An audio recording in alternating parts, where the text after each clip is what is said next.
Okay, let's keep it going with this run. Uh, we really gotta we really gotta get our cape online here. That's gonna it's gonna change things quite a bit. And yeah, by this time, in a really good run, by this time should really have your you should really have your cape online. Um, I think I can't remember how it was in my 5K run in my PB. Um, but yeah, it seems like around this time was when I started really farming with the cape. Maybe even a couple Jogos earlier, probably in like Jogo 5 or something. I had both of the most important upgrades on the cape and was just kind of going. Um, yeah, so this, but I don't know. Maybe this is an average run. I don't know. It feels like a below average run for considering. Like I am curious. Like part of what I was interested in learning from doing this whole thing that I'm doing here. I didn't. My mouse was not on the window. Part of what I was interested in learning by doing this whole recorded one shot run. Uh, hopefully one shot. Hopefully I don't die and have to start over. But part of what I was interested in seeing is what kind of score I could get with by like really try harding, you know, or playing really in a really optimized way on just a completely random run. Because usually, if it's going not that well at the beginning, I will play really aggressively until it turns around and starts getting better, or I die. So yeah, I just really don't have a good sense of what like an average run could potentially score. I guess my intuition was that you could probably get 3K on pretty much any seed, pretty much any random attempt if you play it, if you play it right. But I'm not sure.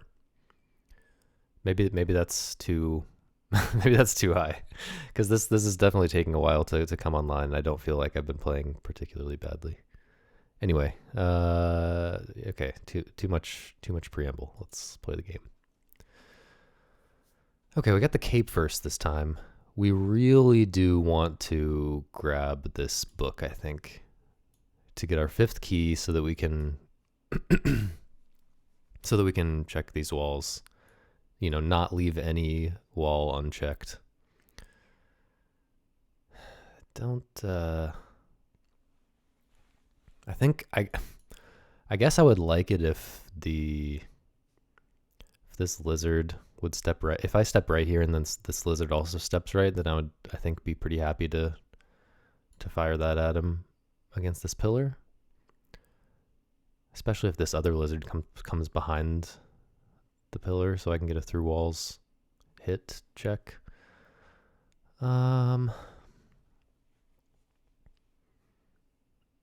This this almost makes me want to fire right in some weird way. I don't know. That's not correct.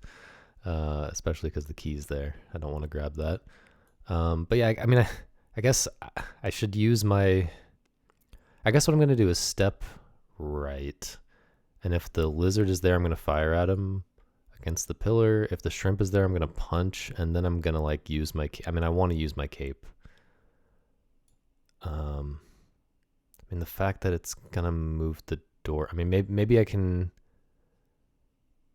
fire another one just at this pillar without hitting an enemy, and then to get back on parity with this lizard and ghost, and then like start walking up and get into a spot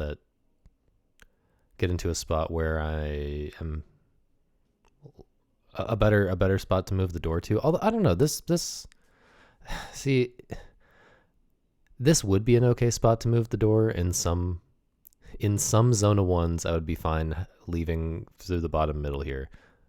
And I guess maybe if I end up, well, I'm not. I was gonna say if I ended up finding an earthquake, but that doesn't seem very likely. I guess maybe if I step right and shoot up, and there's a through walls plus earthquake, then I might find an earthquake, and then I'd be like, okay, well at least I'm going through in the middle. I'm gonna have a clear shot at the middle in zone of 2. But the problem with entering down in Zona 2 in this, from this Zona 1 is, it's not going to give me an opportunity to test for Wander Freshes in Zona 2, while shooting at the enemies.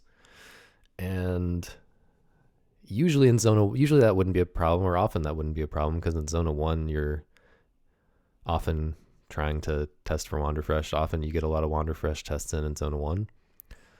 But here, we've got this like full set of walls blocking the entire horizontal, line across this room. So I'm not expecting to get a lot. I'm not expecting to get a lot, if any,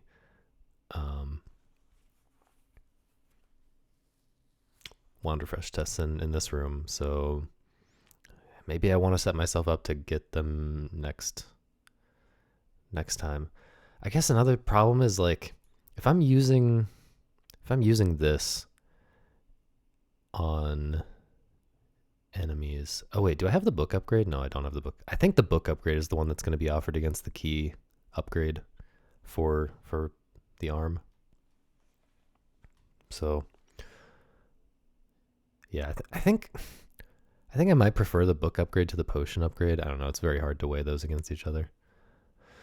But I don't know. This is gonna be, that's a fine build.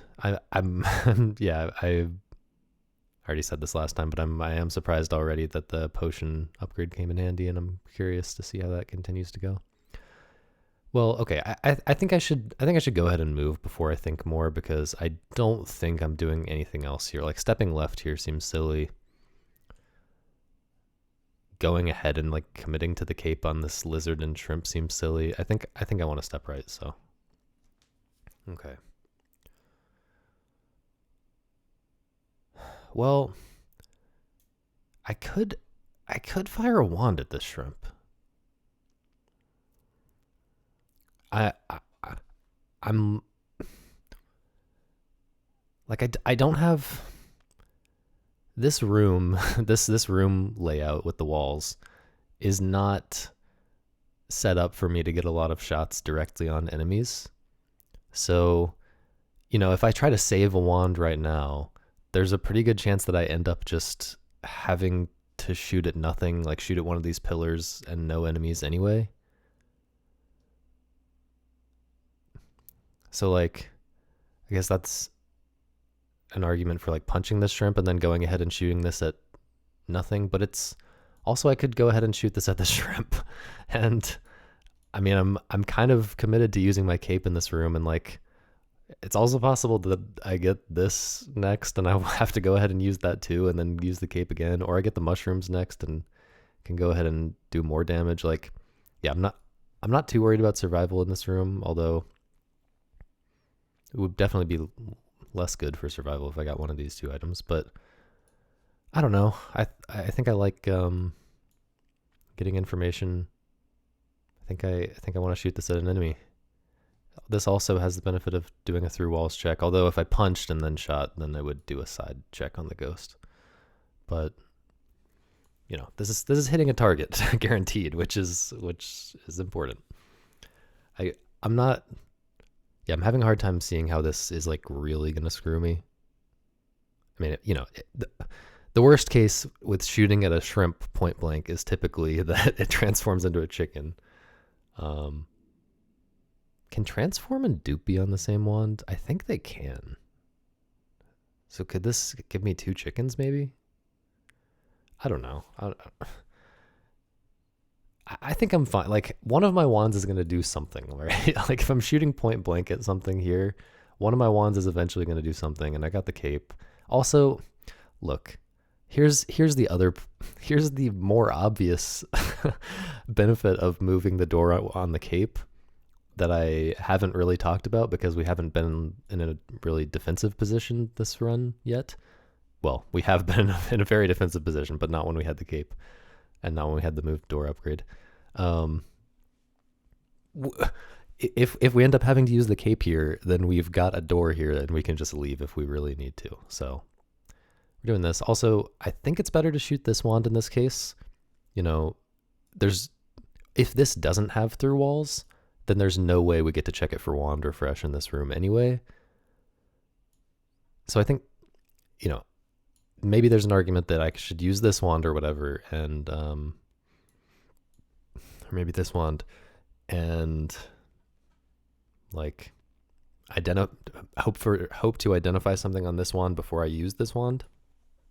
But I think it's better to, just for the small chance of a through walls, I think it's better to use this wand.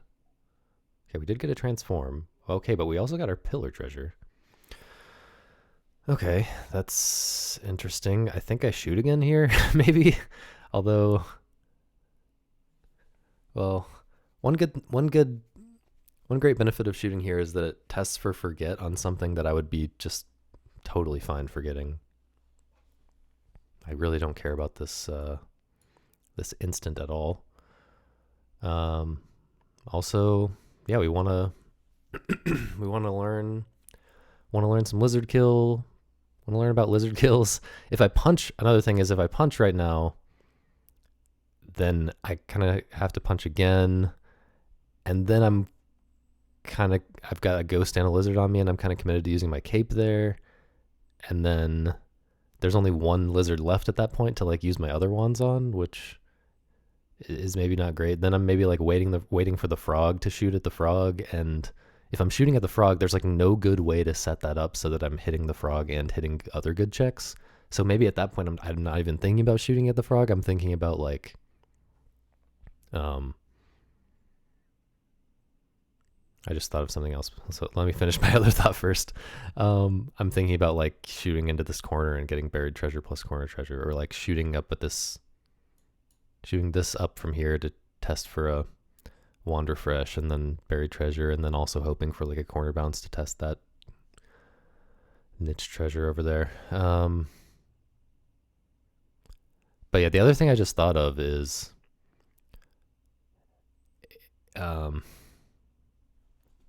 we don't actually want to kill all the enemies here.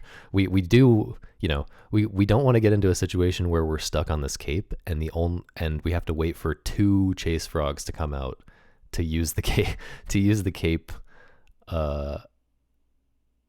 because well, the first 2 chase frogs are on the same parity with each other. You know, the first chase frog comes out after 25 turns, and then 20 turns later the second one comes out. So 20 turns is an even number of turns, so it's going to be on the same, you know, it's going to be diagonal. Like one chase frog would be here while the other one's here or whatever.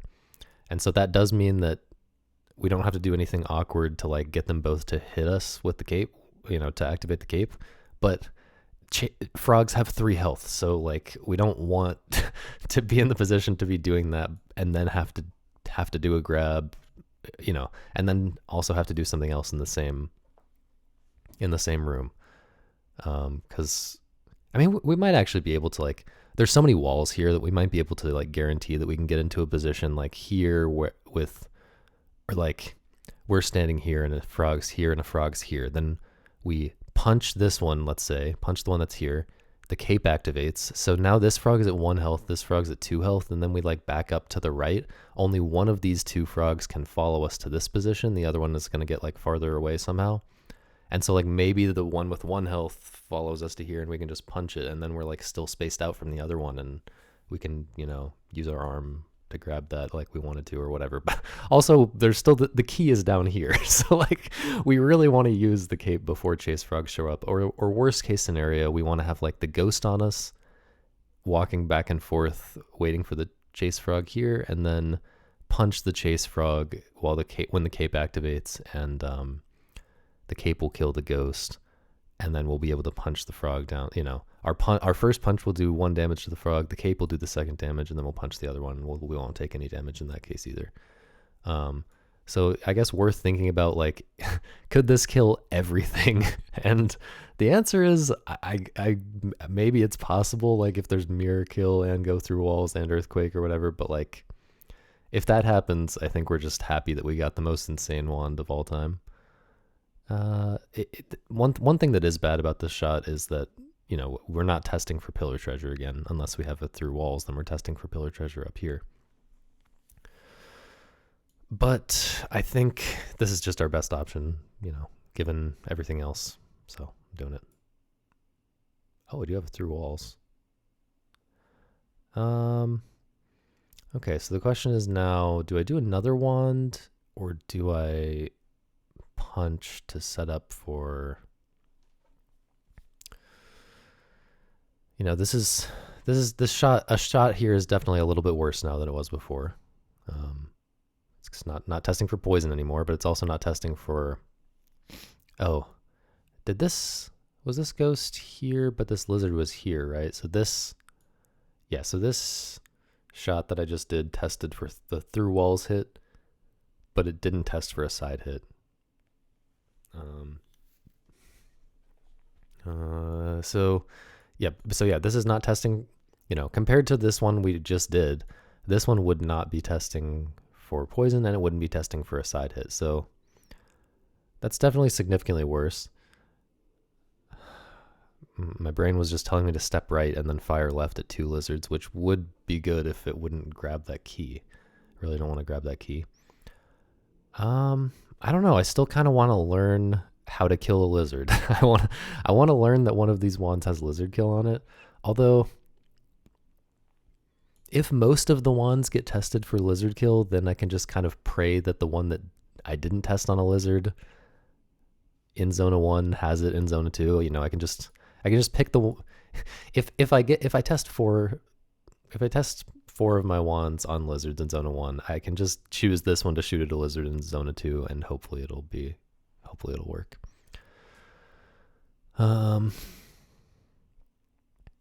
But yeah, still kind of tempted to do this, even though it's definitely not amazing.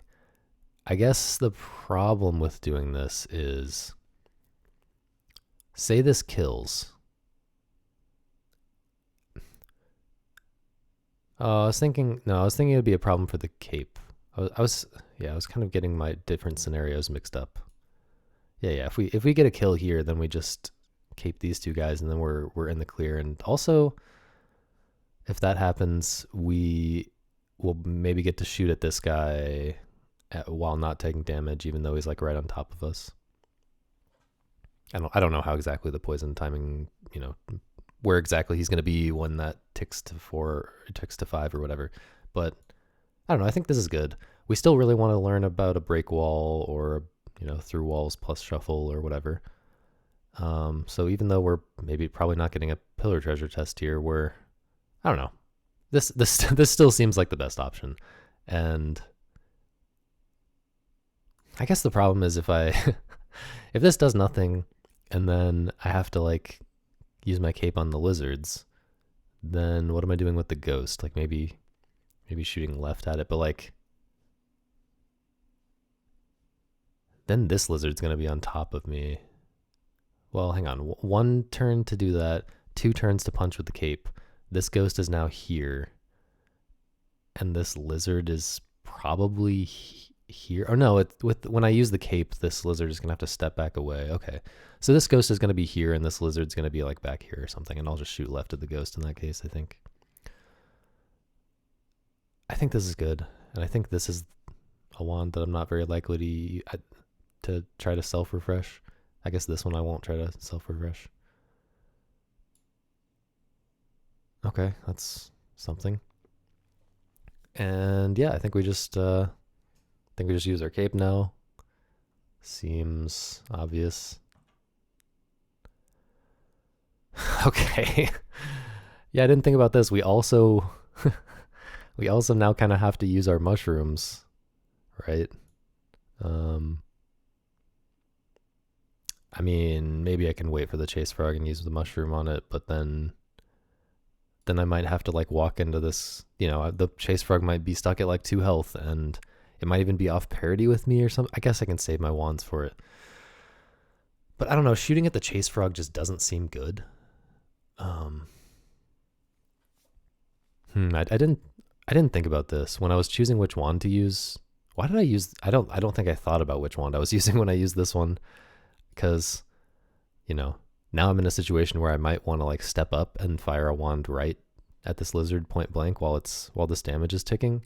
And I would have wanted to shoot the I would have preferred to shoot this one, because if it does have a corner bounce, then it would be testing for wand refresh on itself, you know. But still, if I step up and shoot this wand to the right, then it would be still test for wand refresh.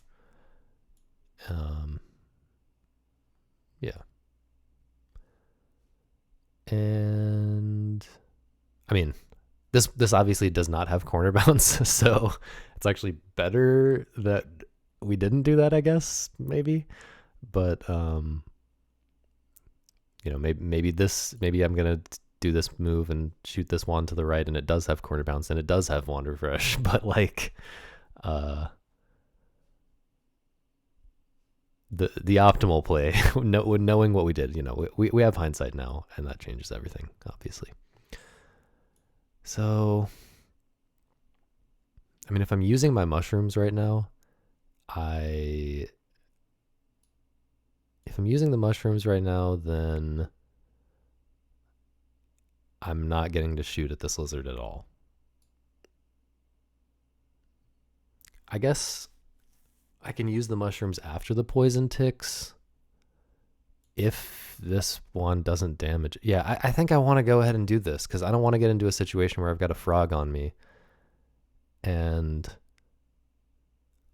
although, hang on, do I even have time to like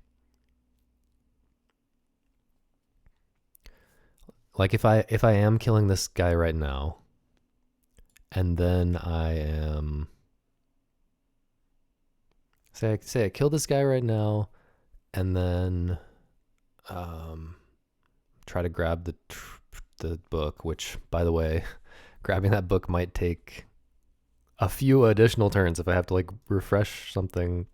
You know, maybe I have to use not only the mushrooms, but then I have to use the horror specs, and then I have to use the trash can, and then I have to use the horror specs again, or whatever. Is it better to get another identify, or is it better to move the door to a better spot? Might be better to move the door to a better spot. Oh no, but that would require 2 enemies hitting me. Yeah, so I guess I'm using horror specs again in that case. Yeah, so it might be another few turns of just using artifacts before I get to this arm. I guess I should be thinking at this point, like, is it worth committing all these artifacts to get the secret room check in this room here? But I feel like it is. It's pretty bad to miss a secret room. And I mean, our wands also aren't looking too bad right now. One thing that I started to say, one thing that we should at least consider, is stepping up and shooting this to the right, because maybe I did say this. I think I sort of said it, but you know, if it doesn't do anything to the lizard, then we can still mushroom it. But the problem is, if it does do something to the lizard, then we kind of just have the mushrooms and this left. And like, what if we shoot this then at the frog and it does nothing? And then like we're on bad parity with the frog.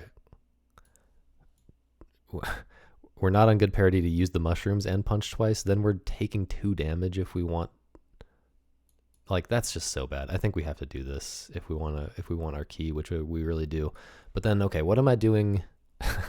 What am I doing in terms of how I'm using these last 2 wands?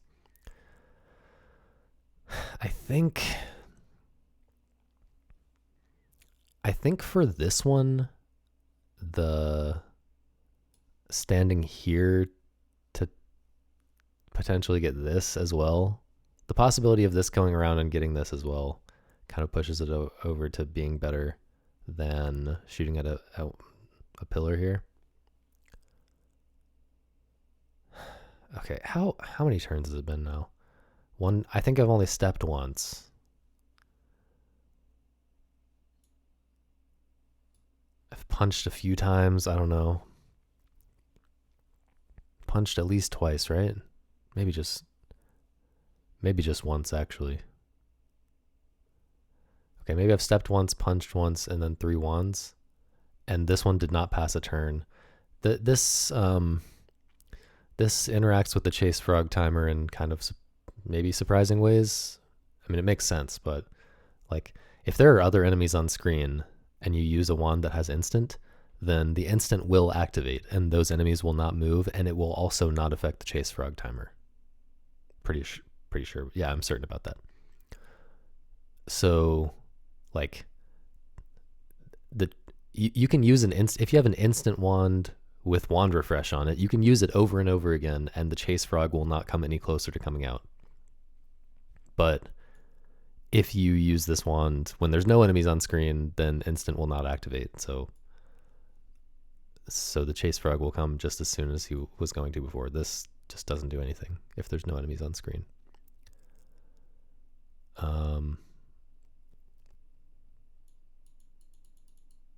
Yeah. The way I think about that is like, I don't know if this is a good way to think about it or not, but like, if the wizard is able to see, I guess the wizard might not have line of sight through these walls. So if you, the player, are able to see an effect of the instant, then it activates. But for instance, so like if there's a shadow of the chase frog there, then the instant will work on that even if there's no other enemies on the screen. But like, you know, if there's nothing that, if you wouldn't have been able to tell that this was there, you know, just visually and immediately, then you're not going to discover it. Yeah. Maybe that makes sense, maybe not. Anyway, I think we're doing this, and then I think, so let's see, 1, 2, I think we've maybe passed 5 turns. I'm not sure exactly, but let's say we do this 6.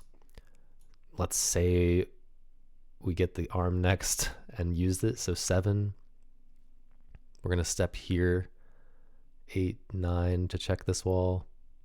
I think it was left and right walls that we needed to check. 8, 9, 10, or wait, no, 5, 6, 7 was using the arm. 8, 9, 10, 11, 12, 13, 14, 15, 16, 17. I think I might want to shoot at this. I don't know. Is it better to get the dupe check and the transform check, or is it better to get a buried treasure check? I mean, dupe and transform are more important than buried treasure for sure, but I'm probably going to want to shoot these wands at enemies in the next zona. So at that point, I'm going to get the dupe and transform checks probably.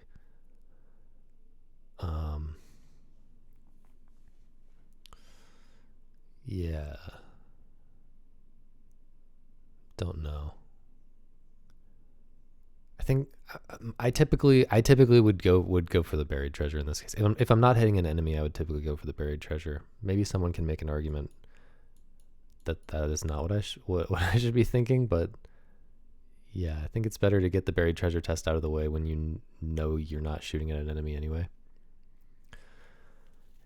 I mean, ideally you could shoot through an item and also check for buried treasure. You know, if one of these was, if there was an extra space in this middle area, like I could stand here and shoot through this book and hit a pillar that's like down here, then that would obviously be ideal. But in this case, I kind of have to choose.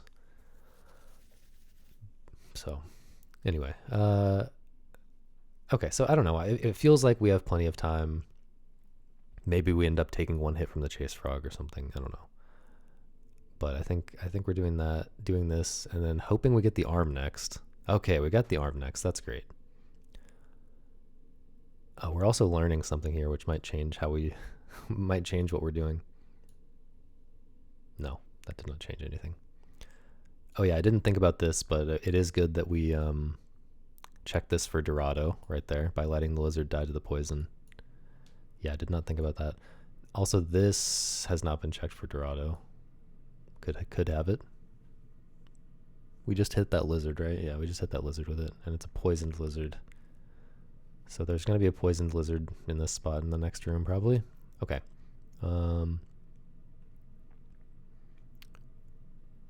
Yeah, so I think I want to use this one. Well, I guess maybe I want to use this one, test this one for wand refresh as well. You know, we're getting the buried treasure test no matter what.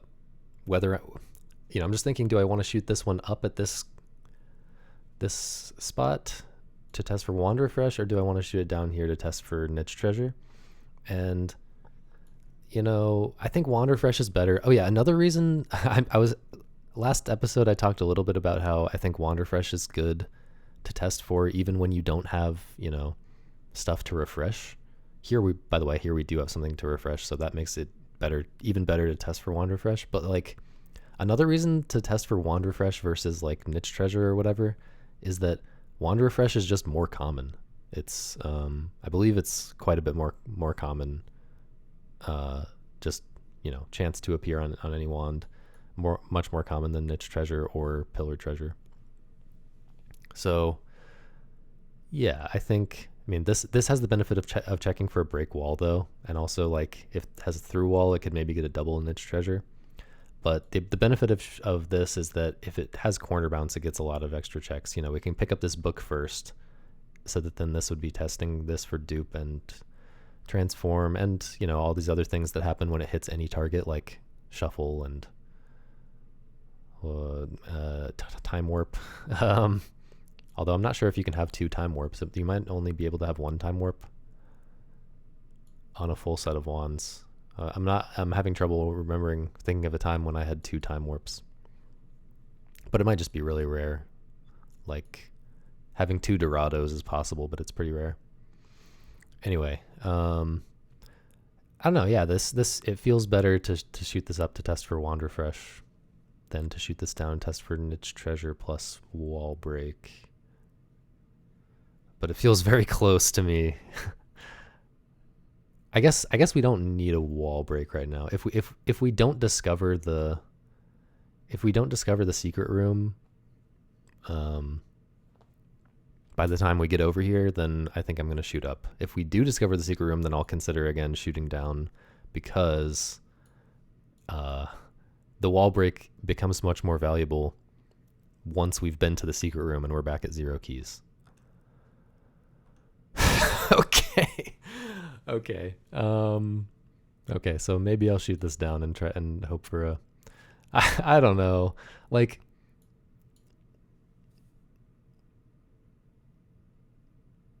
the Wand Refresh would be useful immediately.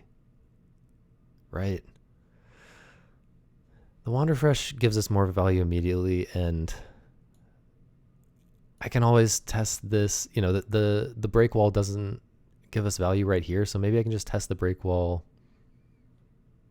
in a way that I'm immediately getting. Well, I don't need a break wall in the very next room, in the secret room that we're about to go into. I don't need a break wall there, because I'm gonna refresh this and grab the treasure. I mean, maybe I should not do that if I can break out the treasure. But the fact that I can do this, I think, makes it so it's more valuable for me to shoot this one up. And then I'll go all the way over here and shoot this one up from this corner. And then I will use this if I need to get on parity with the frog. I think I should have time to do all of this. Now, especially now that I don't have to go all the way over here. I should have time to do all of this and then get back to here.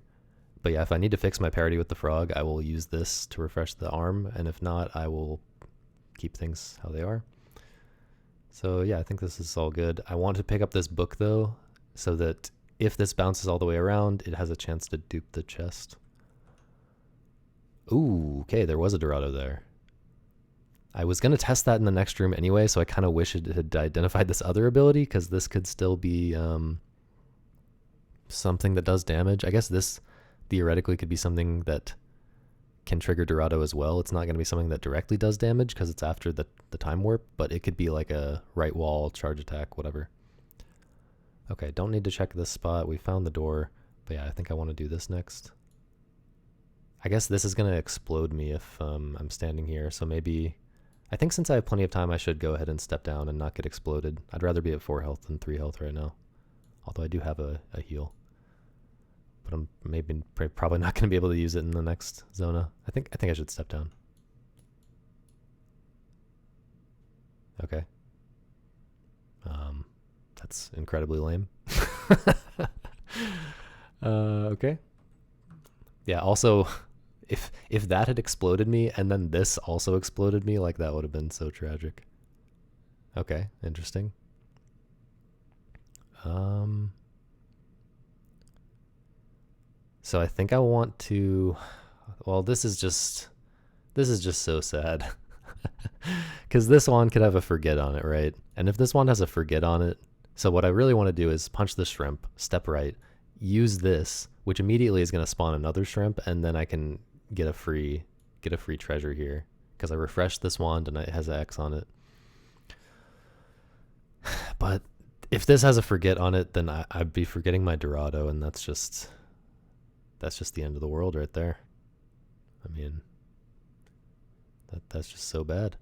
So maybe I just play it safe. I punch the shrimp and then go over here and refresh this wand and test it for, first of all, get a heal for free, but also test it for double niche treasure. And then this wand will have been tested for really a lot of things. Like it will have been tested for pillar treasure, buried, no, not buried treasure. Yeah, buried treasure I think 1, 2, 3, 4, 5. 1, 2, 3, 4, 5. Yeah. And that's also going to test for side hit. It's going to test this one for really a lot of things.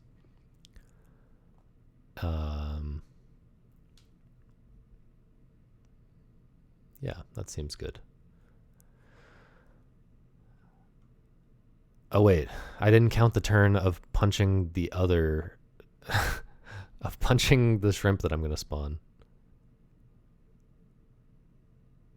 What if I go 1, 2, 3, 4, spawn a shrimp from down here, and then so punch 1, 2, 3, 4, 5, 6. No, this frog is all over me. I have to do it from here. Punch 2, 3, 4, 5. 1, 2, 3, 4, 5. Wait, what did I think I was doing here? I'm pretty sure this is. I just have a frog and a shrimp on me here if I'm doing this. 1, 2, 3, 4, 5 for the Wander Fresh. 1, 2, 3, 4, 5. What? Why is counting the hardest thing?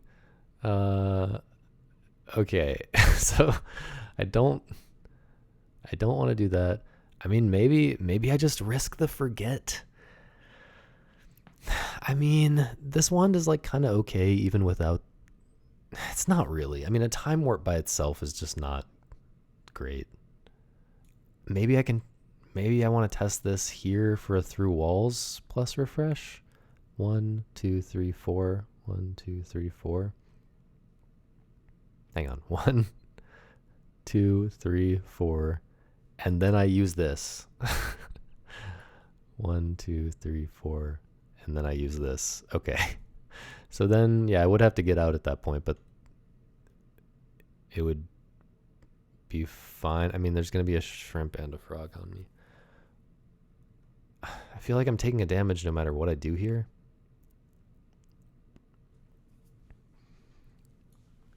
Can I do something with artifacts? I mean, if I get surrounded by a shrimp and a frog, I can bring my cape back, which will also put the door in a better spot. It will put it either here or here, I'm pretty sure, if I'm like in the middle. Maybe I shouldn't be that scared of the forget.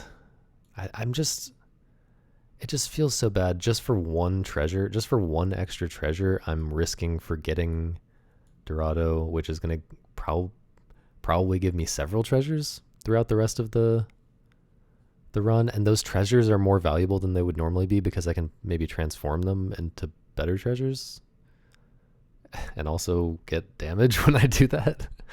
Like, yeah, I don't think it's worth risking that. I really don't. One thing I could do is shoot this right now. Test for a shrimp heal, test for, like, this hasn't been shot at a target at all. So, like, that is testing for, like, an X also and stuff like that. I kind of want to do that, actually. There's a pretty good chance it does something. Also, this also could have, like, an instant on it. This could be an instant wand. it may not look like it because there's like two enemies on the screen right now. So like, wouldn't it have? You may think like, wouldn't it have tested for instant already? But the shrimp doesn't move right when it spawns, and this frog wasn't there. So, wait, maybe if you use an instant wand on the turn before the frog is gonna appear right there, does the instant work? I think the answer is no. But that's kind of a weird case that I had never thought about before.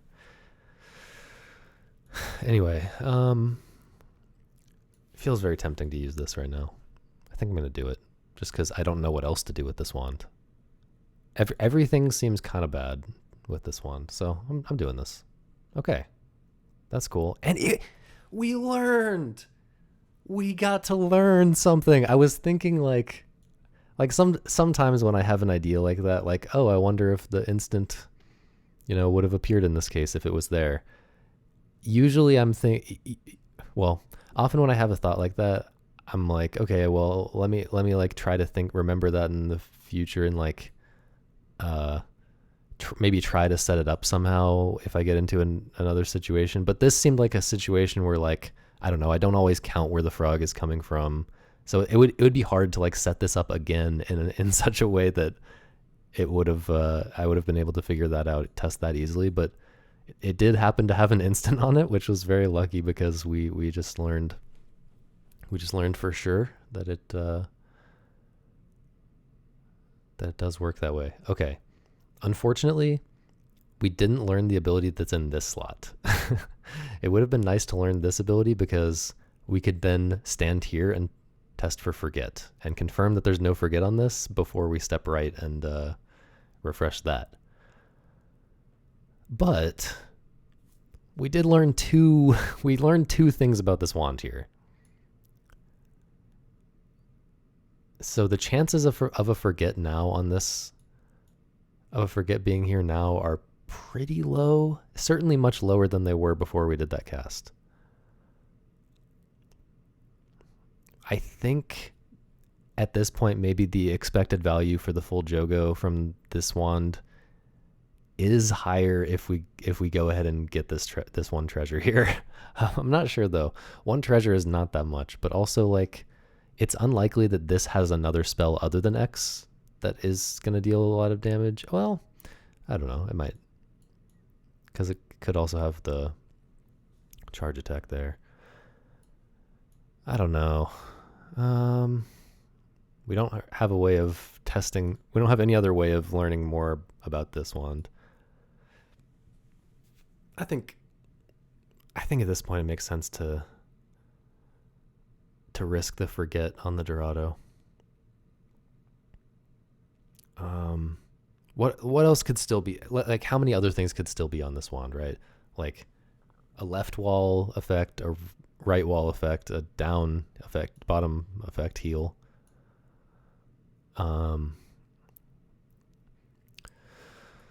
Like I think a lot of other damage stuff still. Well, I don't know. I think the X can still appear on this wand, but it's always going to appear after the snipe. Like I don't think snipe on the wand rules out X, but I think, or maybe it does. If it does, I know X can't appear before snipe, but maybe it can appear after. I think corpse kill can still be here. I'm not sure about frog kill, lizard kill, chicken kill, and shrimp kill relative, like if there's anything about the ordering there, but I'm pretty sure it can still have those. Pretty sure those effects can appear alongside the snipe. This can't have an identify. It can't have maybe it can have a gem kill. I don't know. I really don't know what snipe rules out. That would be nice to know right now. That would be really nice to know right now. If it ruled out a lot of things, I would probably not risk the forget, but I'm not sure. What other effects? It could have a through walls. It could have can't have a wraparound though. It can have a poison? Can poison be after this? I would think that poison wouldn't be before this, but I think maybe it can be after this. I don't know. I kind of feel like the big like insta kill spells often don't appear multiple of them on the same wand. But I might be making that up.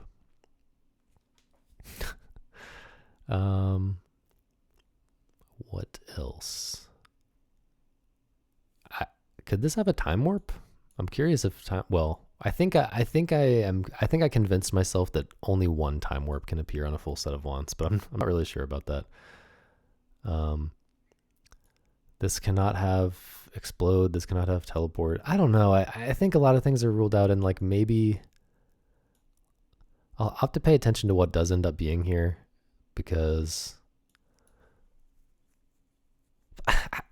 it's only one slot though. Is this really going to be forget? If this is forget, that's so unlucky. But I don't know. I think there's enough other things that it's worth. Enough other things that this could be that it's worth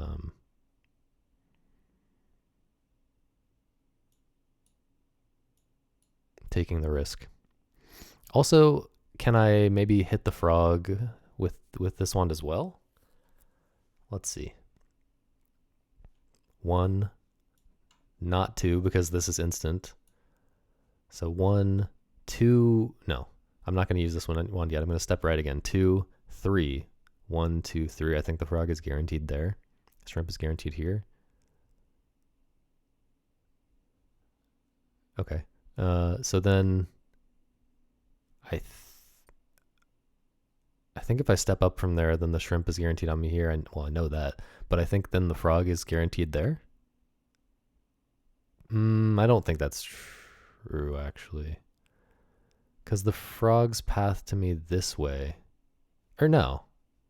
Because that's a back and forth there, and it's a back and forth there, whereas this path around here would be shorter.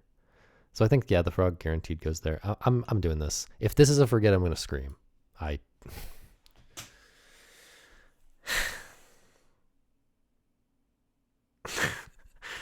Did I make the wrong call? I don't know. Oh, man.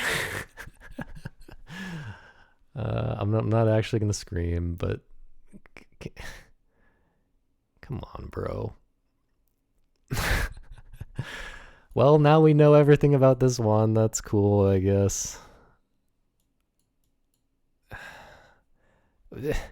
There were at least like 5 other effects it could have been, right? So I really feel like the expected value, but maybe forget is pretty common compared to those effects. I don't think so. I feel like it was like less than 20% chance that forget was going to be there. Maybe I'm wrong about that.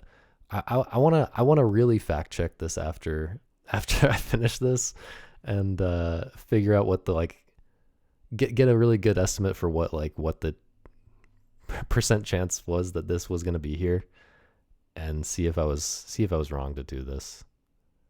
Because I feel like if it was less than like 20% chance, then it felt pretty right to go ahead and risk it. Okay. Question is, do I still want to shoot this at the frog? I think I do. Like, it's testing for a frog kill. It's testing for an axe that could be after this X.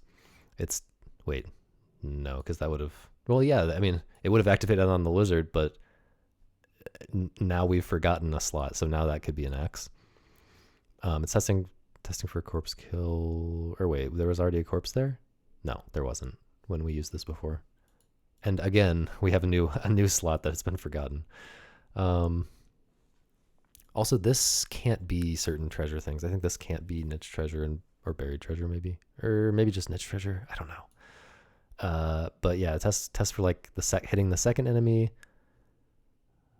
I don't know. Test for corner bounce, which we didn't test with it before. I mean, the alternative is like I test for a wand refresh here, maybe. That seems pretty lame. I mean, wand refresh is great, but if this wand refreshed itself right now, that would be great. But also, I don't know if I've seen this appear with wand refresh. I feel like it can though. Anyway, I don't know what else I would do here.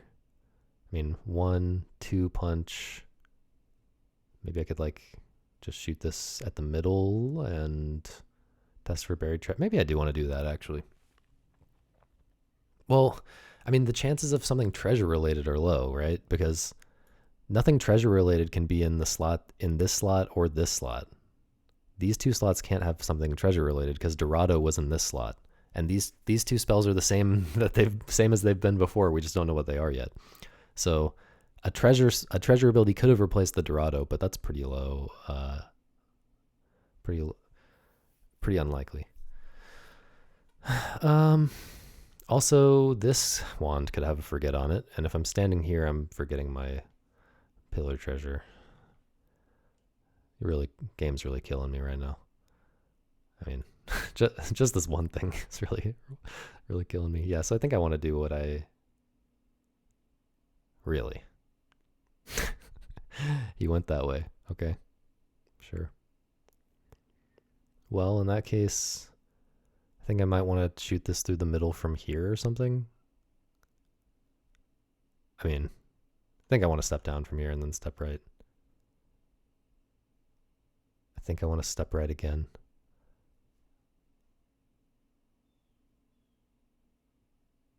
I mean, just for the chance that I line these guys up. But even if I don't line these guys up, then the frog is like if I step right and the frog steps down because the shrimp now like blocked his path or whatever. Or no, if that happens, the frog still steps right. Yeah, yeah, so it's a 50-50 that I get what I want. Like as long as the shrimp steps down, yeah, of course. Um, I guess from here now I want to go left, down, left, down. Remember that we're going here, by the way. One time I spent so long in a zona planning out some crazy strategy for like how to optimally farm the chase frogs, and like then I just walked into the next room and forgot that I was supposed to go to the secret room. That was tragic. I think that was in my world record run actually. I think I just skipped a secret room at one point in my world record run. So there's some free uh free advantage over me if you just don't do that. You get like 20 extra points that I didn't get, and you can beat me for free. You can beat my score for absolutely free. That's a joke. My run was incredibly lucky. Okay, so yeah, step left and then down, left down. So 1, 2, 3, 4. The frog goes 1, 2, 3, 4. Wait. Oh yeah, okay. So maybe 1, 2, and then like I punch the shrimp, and the frog is like over here, and then I step up. I don't know, man. We got plenty of time until the next frog though. So maybe I should like punch and then shoot this into this niche and test for a break wall. But that's like really only testing, like the break wall and niche treasure are only testing for that one slot. Like I'd like to test things that could be in these slots. I wanted to test an earthquake, but that's not really happening from here. Unless I just shoot this frog, I could just shoot this frog. But in all likelihood, that's putting a frog with 2 health in the middle of the next zone, which I don't necessarily like. But maybe it's worth doing that. Punch and then just shoot this to the left to test for earthquake and axe. But it's not. It doesn't have a frog kill. There can't be a frog kill after the axe. I'm pretty sure. This is just terrible. Also, I wonder, like, if the earthquake is here, would it even test for it? Like, if I punch this shrimp and then shoot this to the left, if there's an earthquake here, it's gonna warp this frog before it like gets, it does the order of operations. It gets to this earthquake and there's no enemies on the screen. I think it just doesn't activate in that case. I don't know, man. Maybe I try to like get in this corner and somehow have the shrimp on me and the frog over here or something. Maybe that is right, actually. That's testing for a corner bounce that hasn't been tested, at least. And, if it does have that, then maybe it's... I don't know. I guess it's testing for charge attack.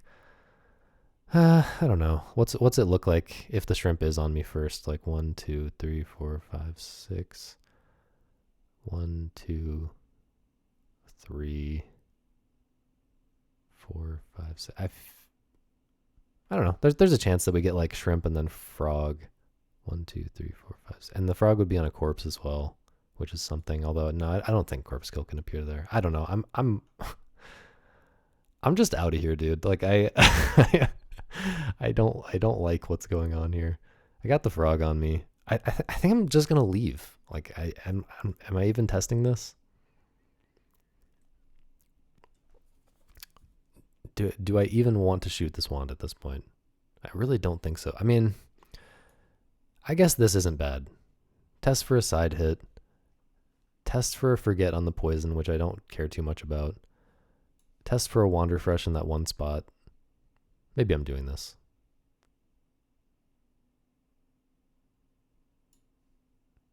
I did it.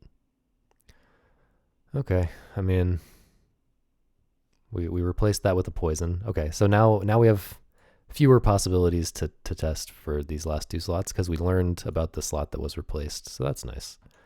I think I do want to go ahead and I don't currently have anything that I know can help me break out the treasure. So I think I do want to go ahead and refresh this. We also, yeah, we want to go ahead and use this artifact as well because we want to get to our Haruspex. Oh, we could also swap and use our Haruspex now. I guess we want to do that, huh? Let's go ahead and learn something. We know that this isn't going to have anything treasure related, so screw that wand. This doesn't have anything else treasure related on top of these two. Also, how did we use this? This was such a complicated zona. It feels like almost an hour in this zona. So let's remember how we used everything. We shot this one at this lizard here. There was a lizard on the other side as well. Then we shot this from the same exact position. And we also shot this.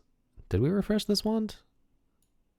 No, I was thinking about it at one point, but I didn't refresh this one. So that's just been shot like through the middle, and at this lizard and like through walls and stuff, at pillars. This was tested from here, just shooting up at a corner. This we know everything about. Okay. Pretty simple. Not that much that I care that much to remember. Like I don't care that much about what else is on these three wands at this point. I mean, I care a little bit, but mostly I care about testing the rest of the stuff that's on these wands. Let's hope for a oh wait, we're doing this. that's why I started thinking about this anyway. Okay, maybe the spot I'm standing on, or I guess this one's closer to having everything identified, which I think sometimes when a wand is like one space away from having everything identified, it might be worth using the Haruspex on it, even though you already know so much about it. And like, for instance, we don't know very much about this wand, but like if this was one space away from being identified, I would be at least tempted to like get that last spot identified so that we know for sure how we want to use this wand, if that makes sense. Like the possibilities of like testing various things, like that's no longer part of the equation. We can just use this wand the way we know how to use it. But I think that's probably like a mental thing. Like I would like for that to be true so that it makes things easier for me so that I don't have to think about testing possibilities and stuff like that. I think in reality, it's still probably better to identify something on this other wand. And yeah, I'm sticking with my assumption that like identifying the bottom spot is usually best in most cases. That's a great identify because you don't usually discover it naturally. Okay, let's get our upgrade. Okay, we upgrade the cape. Like you just do upgrade the cape. This will become upgrades for this will become very important later, but this is much more pressing. Please do not show me heal and swap, which I think are the two next worst ones. Okay. So it did show me swap, but this is very good. I can't remember if I talked about this yet. about what my favorite upgrades on the cape are. I feel like I did, but I'll just mention again. I think the swap is very good, and I do actually think it's better than usual maybe in this particular run, because it's a shame that you can't see your upgrades on these other things, although I do remember everything that's on them. um, but yeah, we're I guess just because we don't have we okay, like the thing that it comes down to that thing. It's about that thing I was explaining about the gem upgrade on the trash can.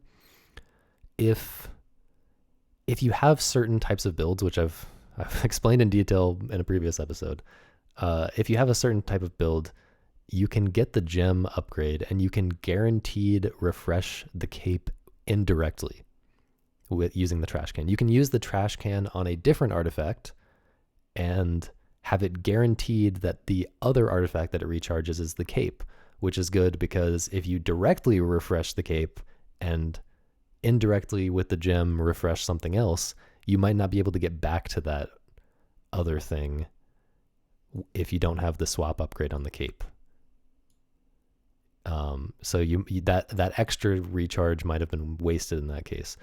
So this is very hard to explain because it's like comparing completely different builds and stuff like that. But there's all these different scenarios. But basically, in some for some builds, you can get an extra recharge without you can make use of the extra recharge without swap on the cape.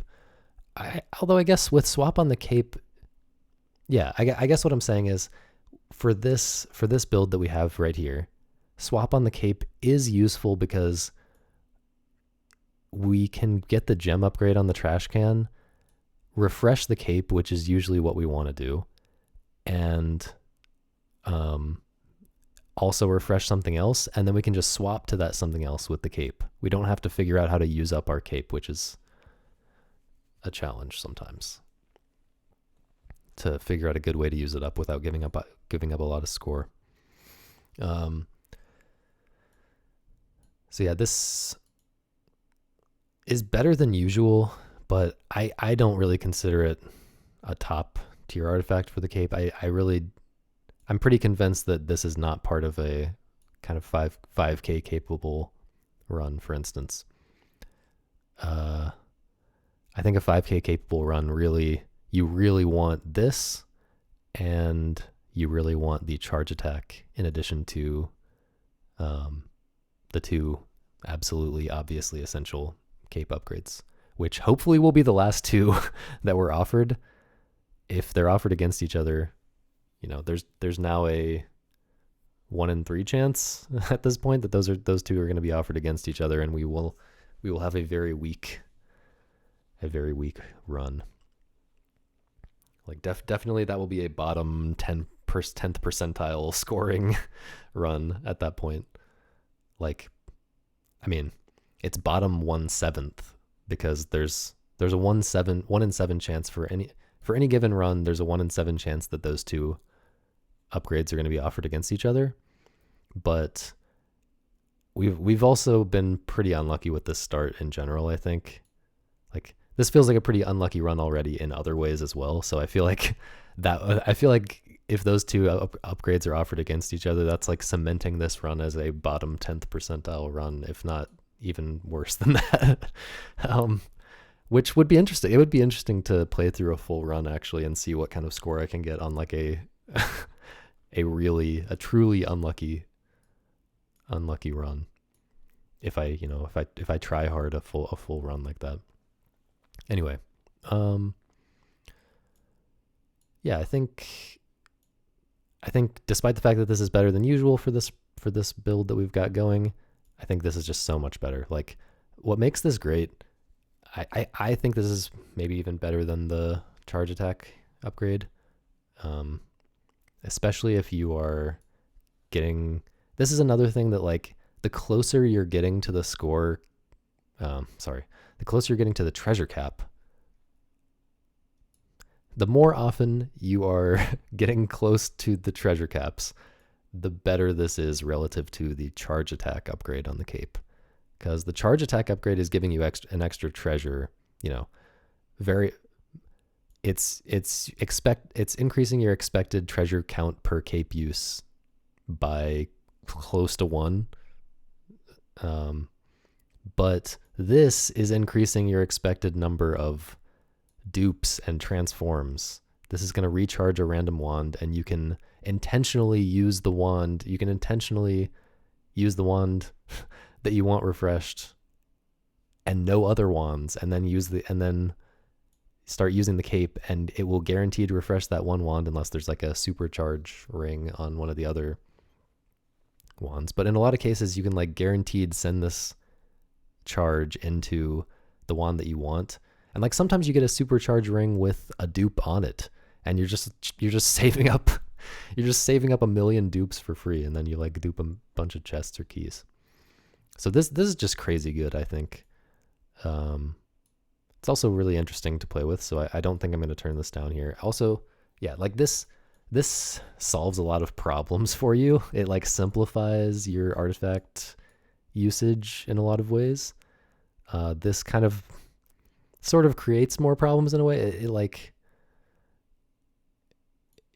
It presents more challenges to you to like potentially figure out a way to get more treasure, but you know, that's how you end up getting more treasure is you solve those problems. So yeah, not sure if I've talked about this enough, but I also don't know what else to say, so I'm just gonna take this and be happy. Okay. I don't think we want to step here. We could do this and go ahead and forget this shrimp thing, but then we might grab this key with our new ability. I think we do want to forget the shrimp. I don't think we have a good use for shrimps here. But yeah, I don't think we want to go ahead and do that. I don't think we want to do that right now because we really don't want to grab this key, and for that reason we also don't want to step up. So yeah, I think we just want to get this. I don't know what else we would do right now. And we're all out of artifacts, but there's a good chance some of these enemies line up to get sniped here, right? So this should be a pretty easy room. I didn't actually think about this, but well, we don't have a way of moving the door, I'm pretty sure, right? None of these. I guess this could have moved door, but we're not shooting this at doors. This could have a move door. No, it couldn't. No, we definitely don't have any move doors except maybe here, which we're not using anyway. But if we did have a move door, you know, this would be a scenario where we really want to think about how to use that and use it very differently than usual, because we've got this wand, right? That has this powerful combo that we can just instantly kill anything up there. I mean, it's not that powerful. Like, it kind of, this wall is really helping make it more powerful, but it's still pretty good, and maybe we can forget some stuff and discover something else that's good on it, a frog kill or chicken kill or something. But anyway, yeah, this wand is a very good reason to put the door somewhere on the right wall. That's all I'm saying, so that you enter into this column immediately, and you have the greatest chance of being able to abuse this infinite refresh snipe thing. And often you do get a horizontal wall somewhere around here, so sometimes it's very hard to know like where exactly you should try to put the door along the right wall so that you can have your maximum chance of getting good setups. Yeah, it's pretty hard to know, but anyway, we'll think about that if it ever becomes actually relevant. It's not relevant right now, but something interesting to think about. Okay, but yeah, we want to do this, and then I mean, this could get a transform on it, so we're risking like transforming the key if we use it from here, which would be bad. But then again, oh yeah, and it can't have a dupe on it, so we don't even have the advantage of like the fact that it might have a dupe. I guess another thing is this chicken is kind of unlikely to go here, isn't it? Like, it's going to want to step down at some point, probably, before it gets over there. So is there something I can do with this ghost? Like step up again, and then, well, if I do that, then this chicken could be here. And if I step up again from there, then maybe the chicken freezes me and I can, maybe the chicken freezes me and I can punch this ghost for free because I'll be frozen. And then I'm standing here. I can like forget the forget, which could be cool. I might be cool with that. So yeah, maybe I want to go ahead and do this, forget the shrimp things that I don't want while I still have this forget. I want to go ahead and do this. I don't know though. Like it might be better to save. Well, here's something. I would think that it might be better to save this forget to get more uses out of it, like on other wands. You know, forget this teleport and try to get a treasure spell. Forget this time warp and try to get a treasure spell replacing it. But this wand is very close to being just unbelievably broken. Okay? And I actually talked about this in the Jogo one, in episode 1 at the very beginning, when I was talking about like farming for, or like grinding for a really good Jogo 1 score, like a truly broken Jogo 1. But this is very close to having this combo that I was talking about. It has Wand Refresh plus instant plus something that kills instantly. Well, I guess that's going to be hard to use though. Yeah, the fact that it's a snipe rather than something else makes it more difficult to use in the way that I'm thinking. The combo that I'm talking about is Wander Fresh plus instant plus something that kills plus transform. And the idea is that you can transform enemies over and over again until they turn into a chicken and then kill them. But I think it works better with like poison, because the poison doesn't instantly kill them. So you can poison them and then continue transforming them until they're a chicken, and then kind of run around for a second and wait for them to die. Obviously, it works best if it has chicken kill. That in that case, you can just get 10 treasures per room, which is insane. But even without the possibility of doing the enemies like that, this could still get a transform on it, and a transform on this wand would still be amazing because it would let us infinitely transform treasure, which we still, as long as there's a treasure somewhere in this column and we're below it, we can, transform it infinitely until it turns into a key or whatever we want. So that, yeah, I guess I didn't think about that. If this is a transform right now, I can just transform again. Okay, yeah. We're doing this. We're forgetting this dumb shrimp. And I think if this had Identify on it, if that shrimp ability had been replaced by Identify, I think it would have activated. Because, like, when you have an Identify spell and you forget the Identify spell while casting that same wand, like if you have Forget and Identify on the same wand and you forget the Identify, it will identify the new thing, even though you just forgot the Identify. So by that logic, can I extrapolate my understanding of how that might work to figure out whether Identify would have activated here if it were replaced? Maybe because I guess maybe it wouldn't have. I mean,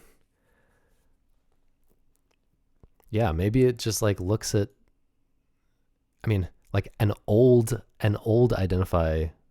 The thing that I just explained is that an old Identify works even though it's gone.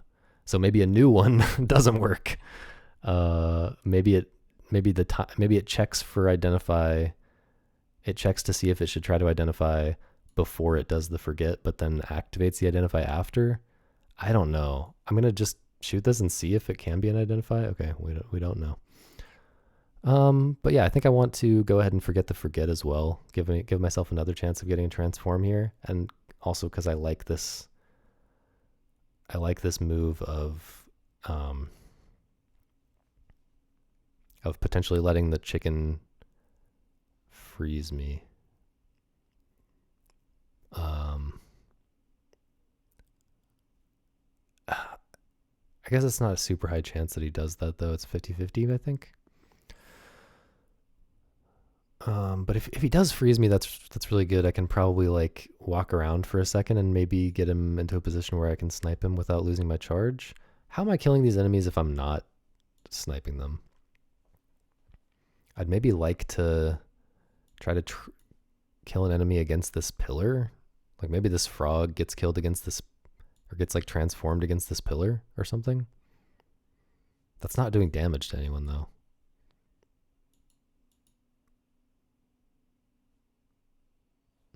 I don't know. I think right now, I mean, I want to step up right now and grab this key. I don't want to like warp this key away or anything. And I guess I could. One thing I could do is warp up. You know, this needs to be tested for transform and dupe and stuff. So maybe it's good that it's to shoot this at this key and at this key right now. But I think I'd rather use this on a frog or something. I can maybe use this offensively. Like maybe if I do end up getting into a spot where there's just a frog left, right? And I can get to where I'm standing here and the frog is here. Then I can use this first, aim it at the frog. He'll take a damage from the thorns, or why am I calling that the thorns? It's because I just watched my friend playing, my friend streaming this game, and he called this the thorns, which killed me because there are actual thorns. Anyway, yeah, the protect. Anyway, do that, and then also transform it afterwards. This would be tested for pillar treasure, since I use it first, and then this will transform the frog and maybe kill it and give me the pillar treasure. How am I using this? Like I guess shooting it through these two niches is what I want to do, and healing by doing that. Could also have buried treasure very easily. Is there a better? That's the only place where there's two. I guess the only other way to get two niches is by shooting left from over here, which is worse for sure. I guess the only problem is if this. Oh no, this can't have break wall, or can it? No, it can't. Okay, I'm going through with my plan. I'm not seeing something better. Step down? He didn't step down.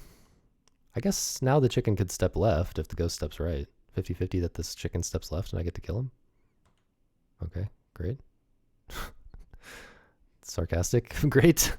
In case that wasn't clear. I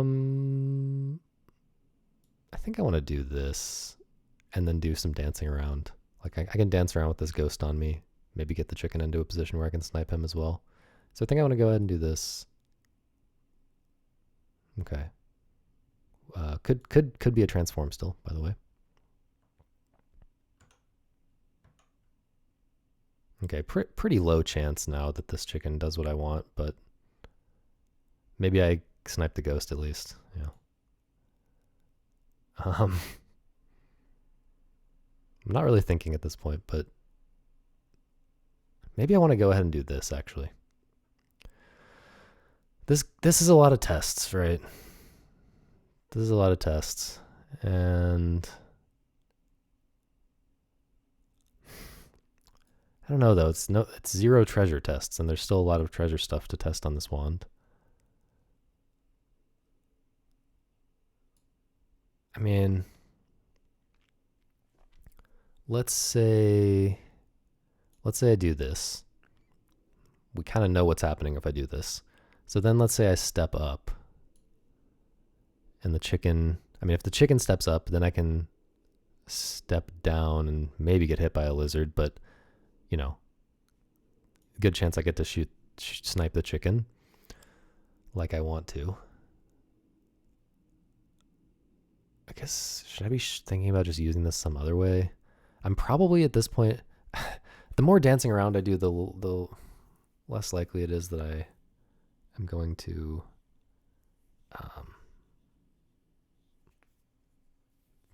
be able to like use this twice, for example. I don't know though. I can get out of here pretty easily, right? Okay, but let's say I do this, and then I walk up and the chicken moves left. So the chicken is now below me. What am I doing in that case? Like probably just shooting him with this.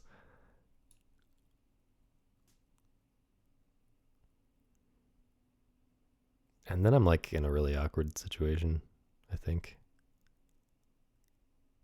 I mean, maybe then I'm just teleporting down. I guess maybe I could teleport down through the chicken, but then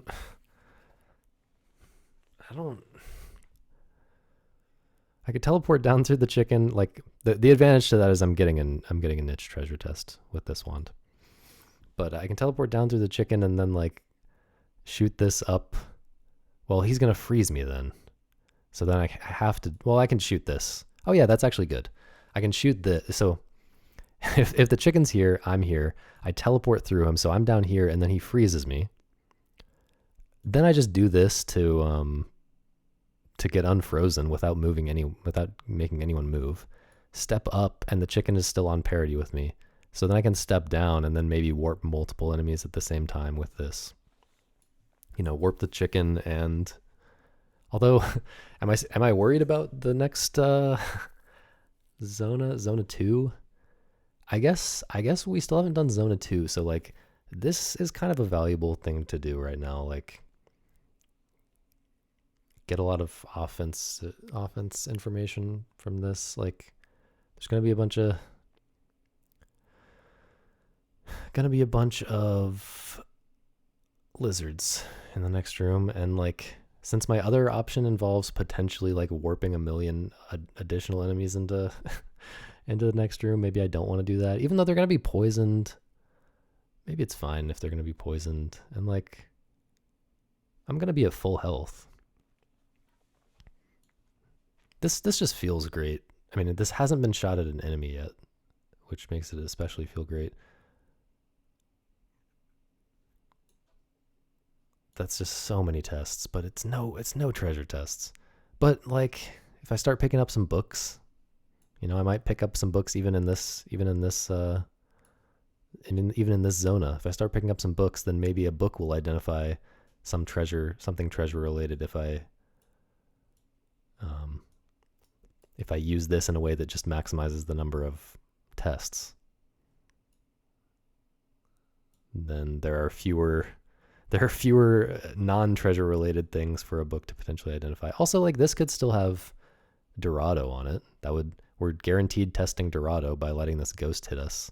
Or if this has a through walls, we're letting this frog hit us. This just feels good.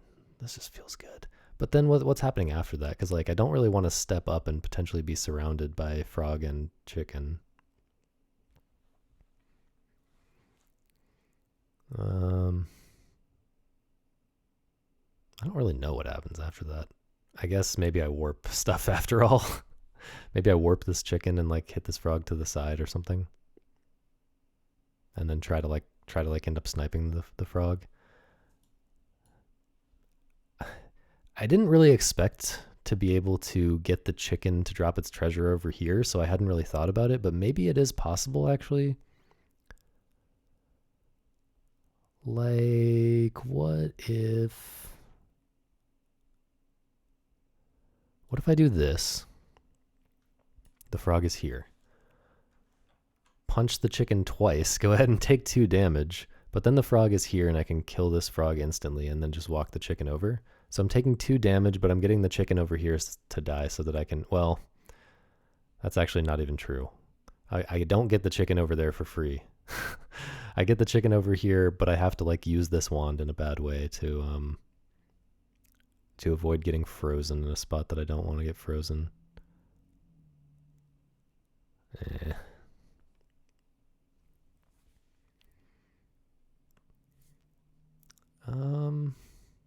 Maybe it's good to warp the chicken so that I can hopefully um, transform its treasure in get a nice setup to transform its treasure next time. If I don't think I'm gonna get it this time, I think the Dorado thing is really convincing me here. Also, if this does have a through walls, I'm like over here and can maybe figure out how to transform the chicken's treasure, like I was saying. I like this. It's definitely not amazing. So here's a question: do we know for sure that this doesn't have forget on it? I think we do, because this forget was just removed. In fact, if this has forget on it, and I step down twice and then shoot this up, I'm just thrilled to learn that that is possible. That a forget can be replaced. That a spell can be replaced by itself after being forgotten. So I don't even mind. You know what? If I forget this recharge, whatever. But yeah, at this point, is there any way that we are getting the chicken around to here? It doesn't seem like it. It seems like I should just step down here. Get this free snipe on this frog. I guess maybe I am warping the chicken though. What if I warp him right now? Wait, can this have a forget on it? Where did I use this last time? Didn't I recharge this wand? And then I used it from... was it this spot? I think it was. I think I was thinking that it would be a good test to forget that. That was part of the reason I used it. So this can't have forget on it. So yeah, I could use this from here, I think. This can't have treasure related stuff. Could have a chicken kill.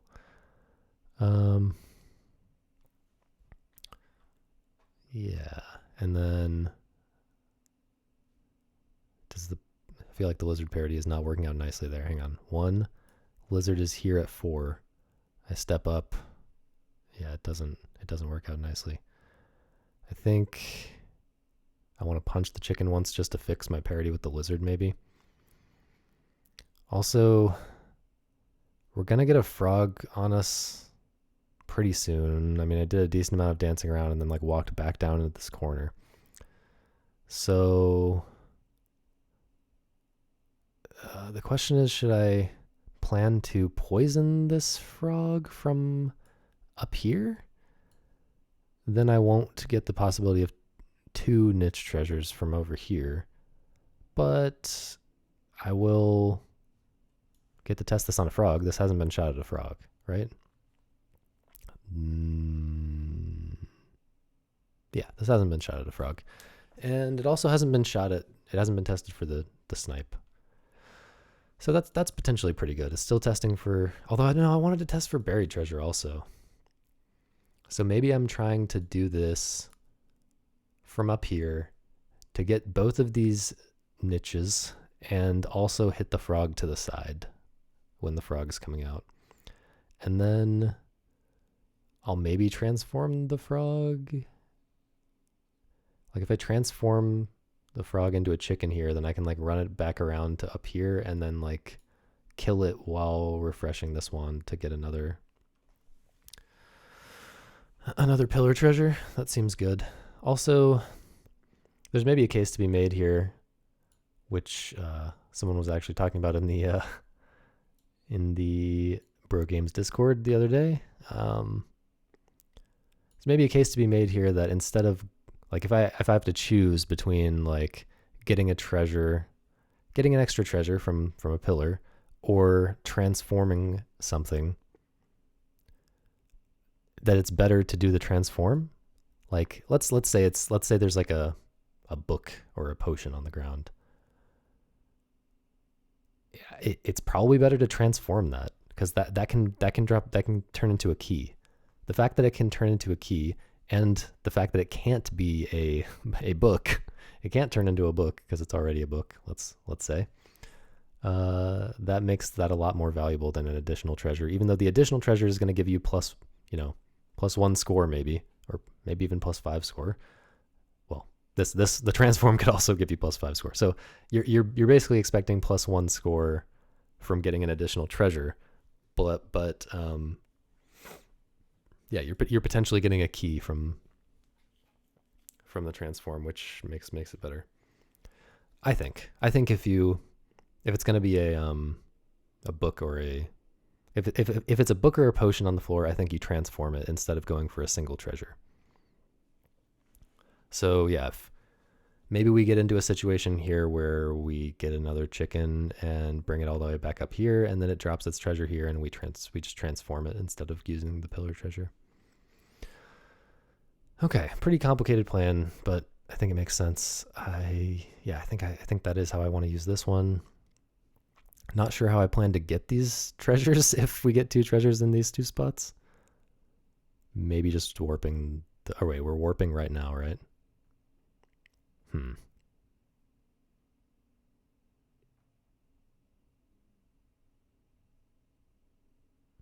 Yeah, I don't know. I mean, I can at least get this one probably. Anyway, yeah, I think what I want to do is step down, step up. Then I'll be on parity with the chicken, and it'll have 2 health. And although wait, then I'll still want to warp him. Step down, step up, warp. 1, 2, 3. Then I'm on bad parity with the lizard. Wait, hang on. So what if I warp right now? 1, 2, 3. 1 damage. Wait, why am I? Oh yeah, I'm not actually punching the chicken in any of these scenarios. Yeah, punching the chicken is what would fix my parity with the lizard, not moving down and up. So my moving down and up plan is just pointless, except just letting more time tick. I mean, this was just shot. I forget what just happened, but I feel like we just shot this at, yeah, we shot this through this chicken and not at the frog. I guess maybe stepping down is good because it lets us test for a side hit against this lizard. But then, yeah, I guess then maybe I just if the lizard doesn't die because of a side hit or whatever, then I just step up and then the chicken's on me here, and then step back down and like warp both of them, because the lizard will step left after I step down again. It doesn't have to make sense what I just said because we're about to do it, and hopefully I'm right. Hopefully my plan makes. Okay. So yeah, do this, and then step down and warp both of them. This is good, right? Well, I guess we're not warping the lizard. We're killing the lizard. Sad that this is not a Dorado kill. But what are you going to do? Okay. We are waiting for the frog here, I think. Okay, so we're getting a side hit, not a through walls hit here. Okay, we're getting neither. And we're also not getting any treasure. So this has been tested for all the treasures stuff, I think, at this point. Huh.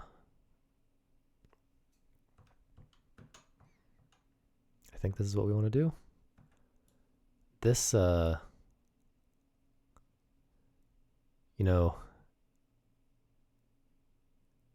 may think that this should do a damage to, that this should have killed the shrimp with the additional. I guess it's easy to play the game for a long time and not even know how additional works at all. So maybe I'll just explain additional real quick. Additional does a damage to something on the screen when the effect above it activates. So every time you polymorph something, this is going to proc, and it's going to deal 1 damage to an enemy somewhere on the screen. However, it's like it has to be an enemy somewhere else. So every spell has a every spell that can proc additional has a rule or some kind of rule about where that spell is considered to be happening. Usually it's like obvious, like if it's a spell that affects a target, like an enemy, then on that enemy is where that spell is happening. And so the additional cannot do damage on that spot. It's going to deal damage to something somewhere else. Sometimes it's less obvious, like with this spell, if you have additional below this spell, I think it can damage the enemy that hit you. I think the protect is considered to be happening on you, on the square that you're standing on. And so like it can hit any enemy on the screen. But yeah, there's some weird things about additional, but about additional. But that's generally how it works. So yeah, there was no enemy on the screen for the additional to hit in this case. So that's an important thing to understand. Now, I think I do want to transform this, and I don't have a good way of, like, I want to go up here and refresh this wand and use it to transform this and hope for a key or a gem. It would be nice to get our 5th gem and get another upgrade right now. But yeah, how long do we have until this frog? We might end up taking a hit from the frog, or just having to dance. We can probably dance around it and get out here, right? I don't know. I'm not worried about it. We're also at 5 health, so. Could this have, I guess this could have like a corner bounce, which would be good to know right now. And it's also going to, like, to maximize the potential number of tests in the case of a corner bounce. If this doesn't have a corner bounce, we're not learning anything. But if it does have a corner bounce, look, we can learn about an earthquake maybe, and like even a through walls hit maybe if we step down first. So let's do that. All right, we got our gem. That's nice. And I think we want to, well, both of these, you know, upgrading either of these could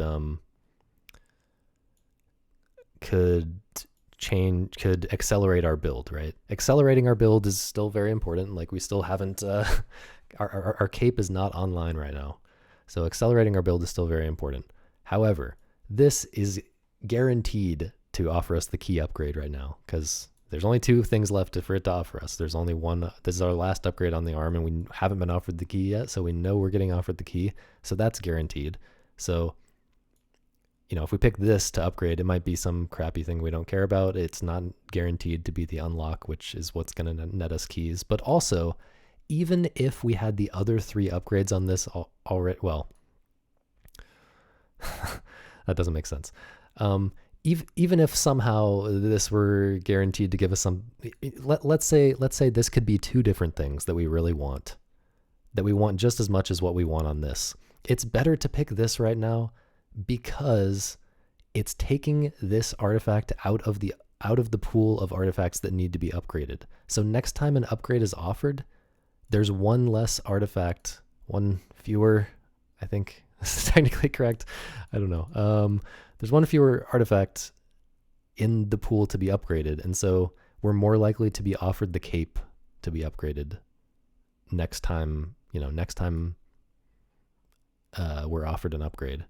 Like we want to take the arm out of the upgradable pool, if that makes sense, as soon as possible, so that we're more likely to be able to upgrade the cape sooner. I think that logic makes sense.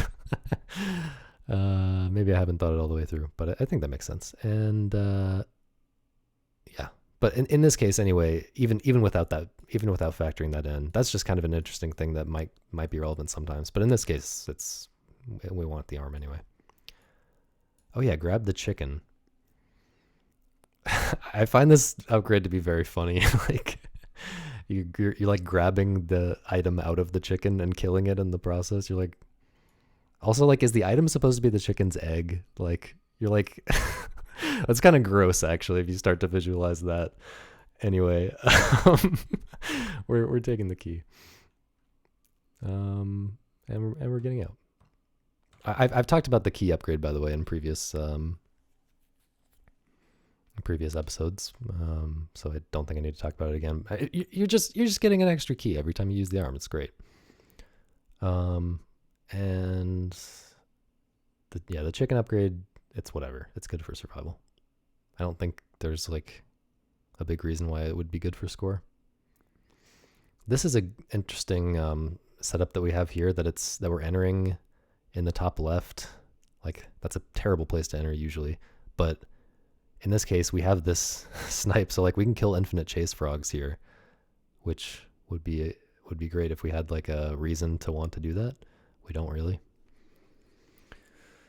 Okay, we do have a pillar here for this. Maybe I want to step right and then down just for a, well, like I might want to, I still want to test this against a pillar. So that's one thing. Well, look, if I step right, maybe this lizard steps left and then I can't get in line of sight of the pillar before killing the lizard. But maybe the lizard steps up and then I can step down and probably be surrounded by lizard and shrimp, but then that's great. I like use this on the pillar. I don't know, then I'm kind of in a weird position with a lot of enemies near me, but this chicken is then dying before it gets to me. This chicken cannot get to here, by the way. If you were wondering if we could transform its treasure while getting our pillar treasure, the answer is no. But we might want to transform its treasure anyway for the same reason. Well, actually, I guess we definitely don't want to use this to get a pillar treasure unless we can somehow get a treasure to drop here, which doesn't seem possible at this point. This can't have Dorado. This can't have Dorado. Yeah, Can any of these still have buried treasure? This cannot. This cannot. Yeah, we're not getting... I was wondering if maybe we could get a buried treasure over here so that we can then transform something else and this potion. But alas. I guess if we step right, the lizard could step up and the shrimp could step up. And then we have to like step down and take a punch. But I don't know. We're at 5 health. We're chilling. I don't know. Really want to step right here. I guess what else is happening if I go somewhere else? Like, if I step down, it might just be this chicken on me, and then, well,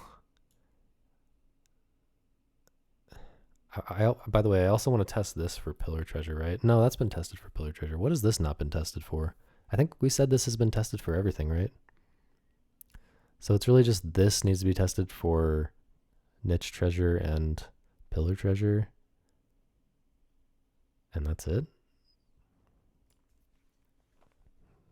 Man, not a great set of wands. I guess we get 2 charges of this wand with a recharge here. So maybe, man, I'm feeling really bad about how this forget played out in this in this zona. I feel like I maybe made the right calls, but just really unfortunate. Like, you know, we could still have a forget. We could be using forget here to get more treasure spells on these other wands. Maybe that was bad. I don't know.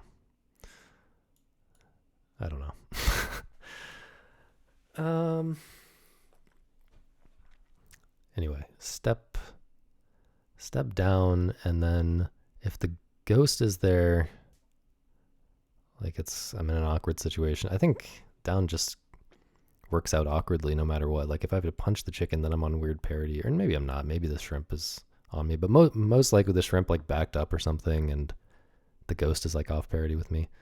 Although then like this lizard is coming around this way, and I can snipe him up here if I'm down here. I guess I do like that. Maybe I can like stall with the ghost and stall with the ghost here, like blocking this path, and let a bunch of enemies come around this way. That would be funny. Let's try for that. And worst case scenario, I can like kill the ghost with this. Okay. Potentially funny things happening right now. Yeah, this because of the parity here, like I can just do this.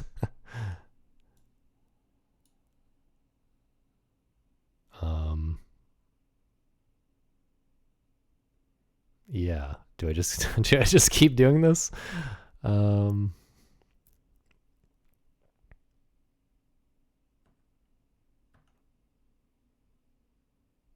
okay, this lizard is being a little bit annoying. I guess we might get the lizard on us here, huh? Yeah. Well, that's fine. I'm going to. Actually, that's kind of gross. Maybe I just warp here. Maybe I just send this lizard. What else could this wand have on it that I care about? I guess I could test for like getting frozen here, but then I don't think I want to use any of my wands from this position in any universe. Really want to. What do I want to test this for? Like charge attack, earthquake maybe? No, that's been tested for earthquake. Charge attack. I don't know. Frog kills and chicken kills maybe.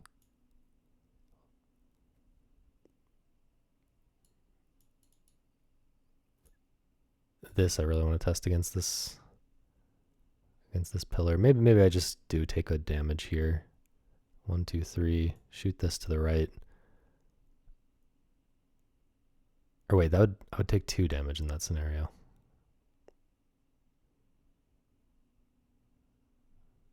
I think I might be warping. This guy from here.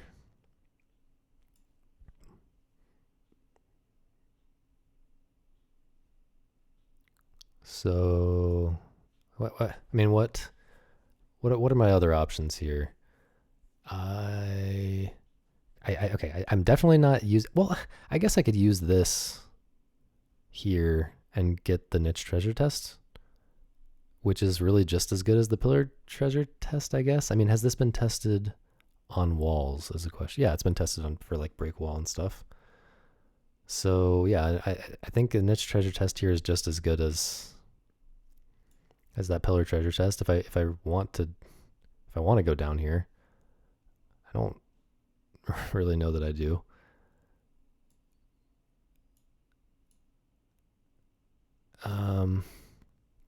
I guess one possibility is step up, step right, punch this lizard, and hope that this other lizard that was here steps up. And the ghost doesn't step up to here. And then I can step down and do this.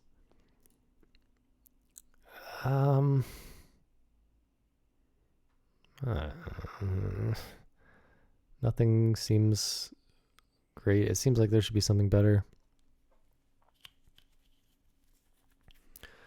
I don't know if this has been tested. How did we use this last room? We warped a chicken and a lizard directly. Yeah, this has not been tested for a side hit, so maybe I should just do this. Test for a side hit to kill the ghost, and I mean it would do 2 damage here, which would be great. Okay, lame. 1, 2, 1, 2, 3. Okay, I think now I do what I was thinking of, just taking 1 damage and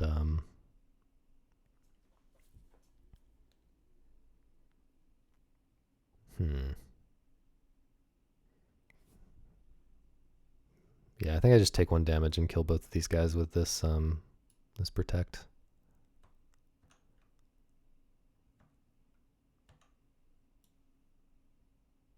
I feel like there's something weird that could happen here. Like the ghost becomes my friend, but then the lizard is still hitting me anyway, right? There's this thing with the cape where even if an enemy would want to move somewhere, would want to do something else, would want to attack a friend or something, if you have the cape ready, it will choose to attack you in situation. It will choose to attack you to help activate the cape, even in situations where it wouldn't normally do that. But I don't think that's the case for protect. Like, I think if there were some reason why it would, like if I had a ghost friend up here maybe, and I did this and didn't teleport. And, you know, if I had a protect ready here, but a ghost friend here, I think the lizard could chase the ghost friend, even though he could choose to activate my protect. I think that special case is for the cape only. Anyway, this is testing for ghost friend now, which is something. Okay. Okay, no pillar treasure test there. Sorry, no pillar treasure there. And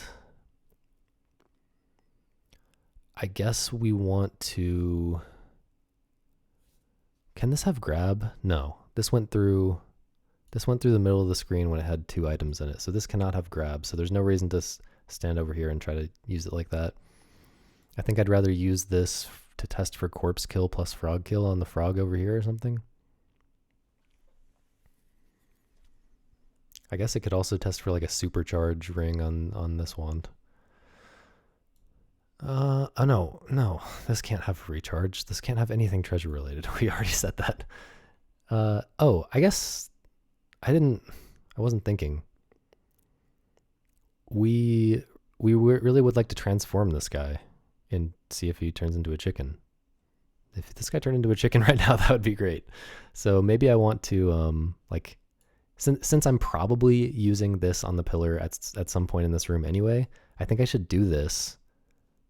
Can this hit to the sides? No, we tested that. No, yeah, we tested that on the frog last time. So this is testing. It's at least testing for a charge attack, right? It's not the greatest thing ever, but charge attack is one of the highest value things that we could learn on this wand right now. And it's giving this guy a chance to step back to here, in which case we could transform him and maybe get another chicken and get our pillar treasure. But is that worth it? Because there's also a chance that we go over here, we use our transform on this potion after grabbing this key, and then it transforms it into a book, and we want to go over here and, you know, we want to go back here and recharge it and then use this wand down here again. And this is only a 1 in 3 chance, right? Only a 1 in 3 chance that this ghost comes back to where I want him to be. I mean, this cast is totally fine. Like, I don't mind that we're not getting the exact optimal cast for this wand, because there's just so little that I would really care about on this wand at this point. And I don't know. There's only 1 in 4 chance that turns into a book, and I'm like sad that I can't transform it again. So yeah, I think I like this. 1 in 3 chance that this benefits us a lot. I mean, hang on. I need to reconsider. 1 in 3 chance that the ghost moves the way we want, and then only a 1 in 4 chance that he turns into a chicken. So a 1 in 12 chance that this actually really benefits us. Whereas this is a 1 in 4 chance that having this extra charge benefits us. Is there some other way to get this ghost to move nicely? Like, does it actually somehow end up being a higher chance of him ending up here if I like step up?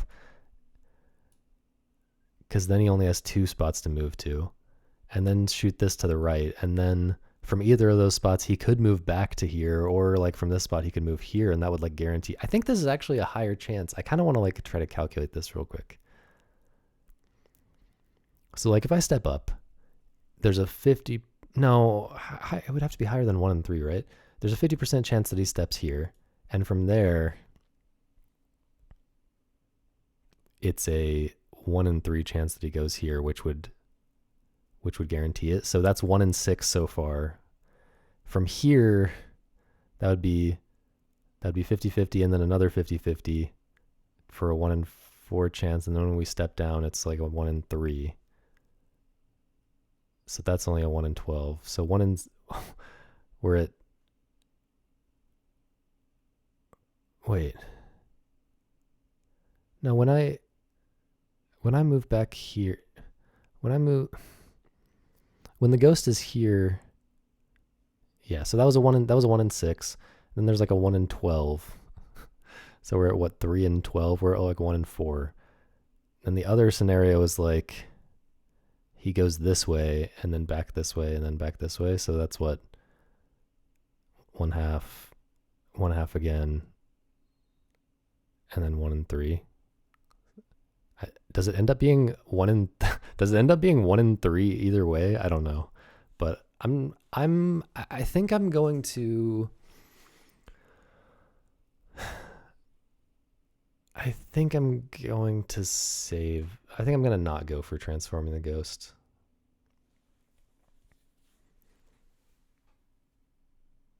Does transforming the ghost somehow give us extra tests on like this wand or something? I don't think so. We can get an earthquake test in on this, by the way. Okay, let's. No, we're not doing that. Let's go over here, get the key, transform this. It's gonna kill this ghost. No, the ghost guy dies to poison long before that.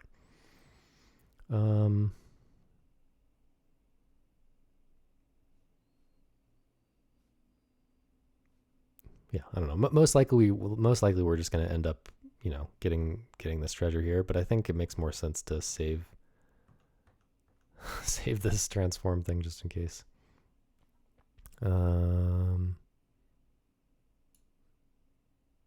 Nice. Okay.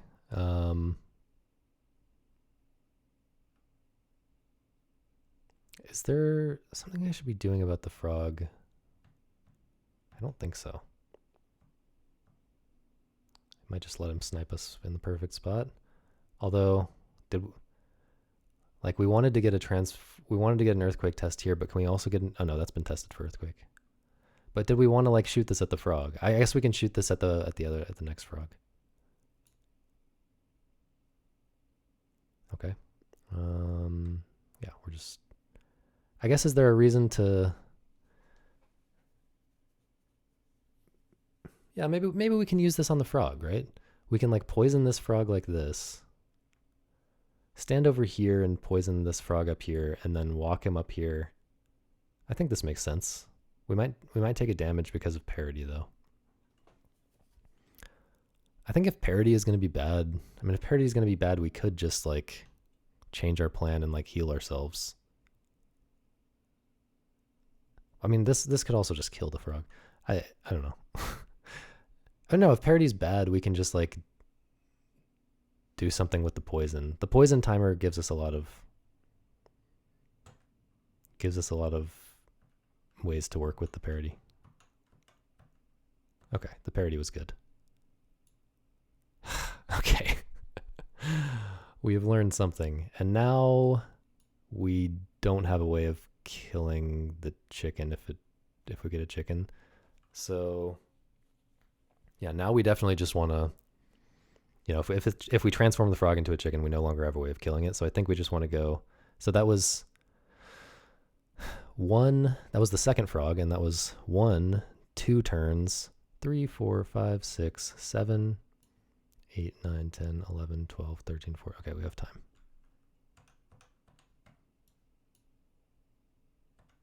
Pretty lame. Another terrible door spot. Looking like I kind of want to warp a bunch of enemies right now, maybe. Okay. Well, I'm not doing anything from here, right? What? Could this have break wall? No, it can't have. This could really only have niche treasure, right? Do I want to maybe step left and then try to punch this ghost with the lizard behind it? I can't really use this sniper thing at all. I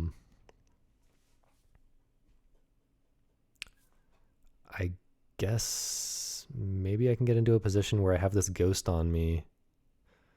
No, if the ghost is on me, then the frogs are not on me. I guess let's try to figure out what optimal treasure. What an optimal treasure plan looks like here.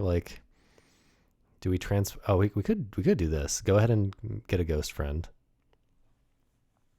But then I think it would die. I think the ghost friend would die. But we just want to transform something while we're also getting a pillar treasure. A ghost friend would be a great thing to transform, but so would a full health frog, or just a frog in general. I mean, maybe we can stand here or here and like transform two things, get two good transforms while we are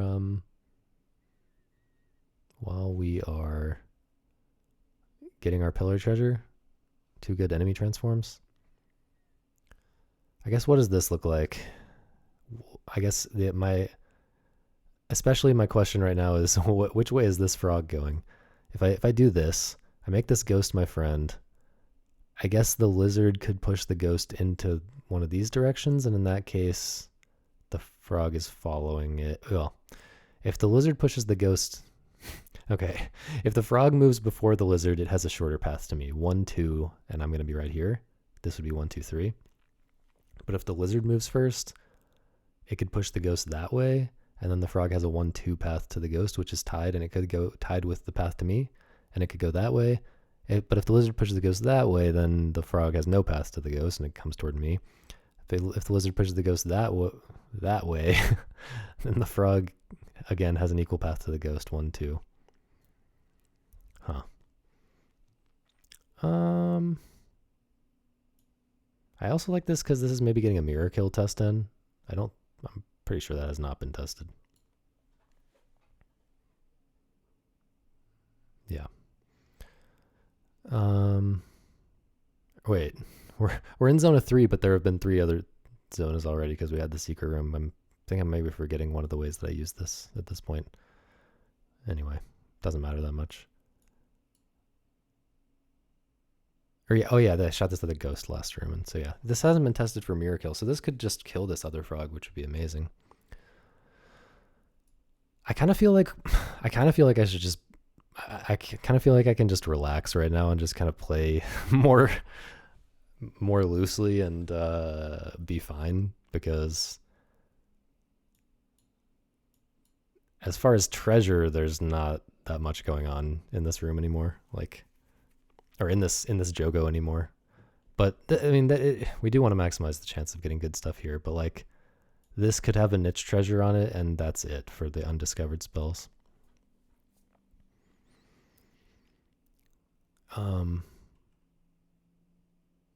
Okay, but yeah, we want.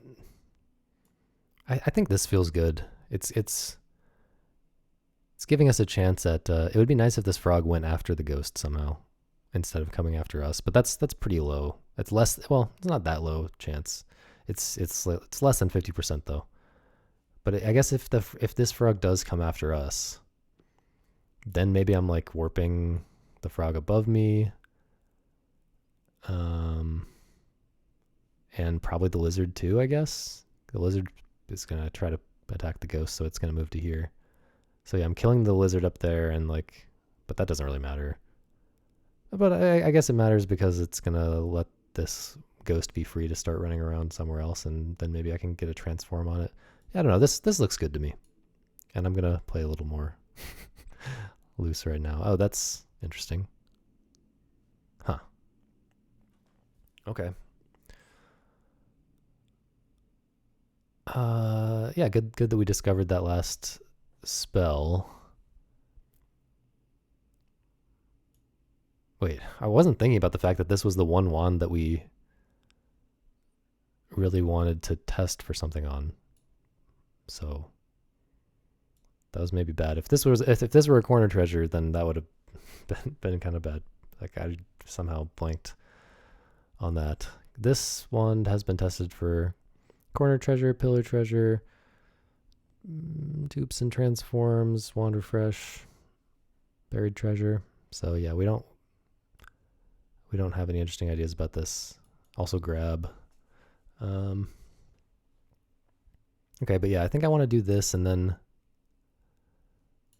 this ghost is like not going to help me deal with these frogs. This ghost is just going to die over here and do nothing, I think. Unfortunately, this cannot be a mirror kill, this bottom ability here. I don't think.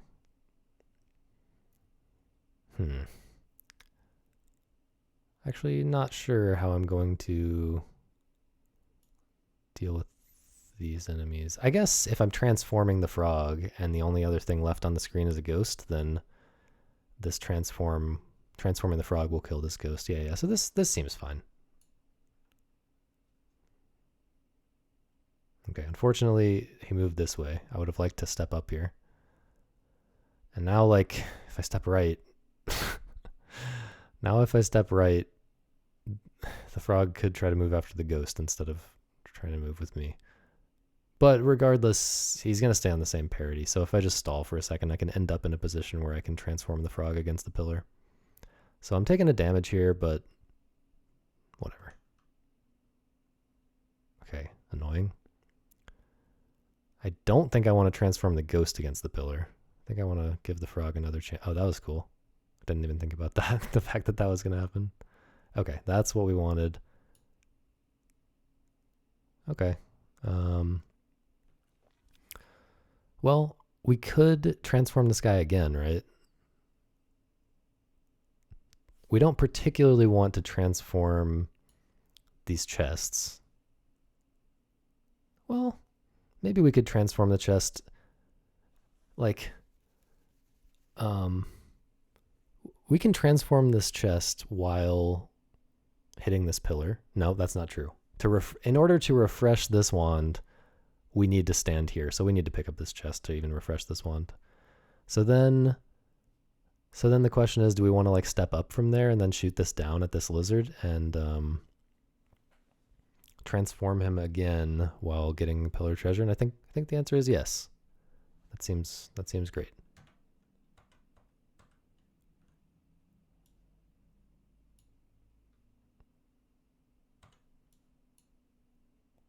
I was thinking that couldn't be there because of Zona 1.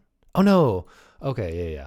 We transformed a shrimp into a lizard in Zona 1. So, the order of operations mattered there. The transform happened and then it was a lizard, but the lizard kill didn't work because the lizard kill tried to happen before the transform and it was only a lizard after the transform. Okay.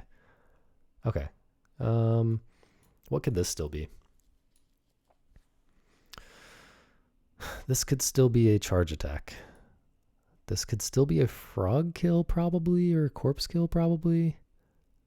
We're getting a potion here, so we're going to be at 4 health. Like, do I really care that much about using the heal? Probably not. I might not be able to get this chest. Let's see how our timing works out. Okay, I can get the chest without the chase frog being on me.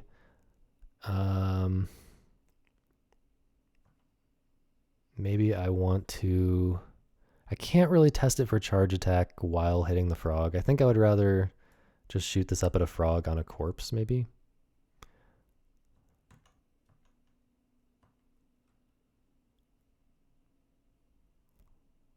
I don't know. If if this doesn't work, if this doesn't do anything, I'm probably just gonna like start assuming that this has charge attack on it. This had been tested for earthquake. Or wait, maybe this hadn't been tested for earthquake. No, this has. I've asked this question multiple times. Once again, a door in the corner. Okay, annoying that I put this frog here. I could have paid attention to where that door was and noticed that that was going to be like that. But I did not. I don't know. I can just hit this shrimp. I don't really care about what's on this last spot here.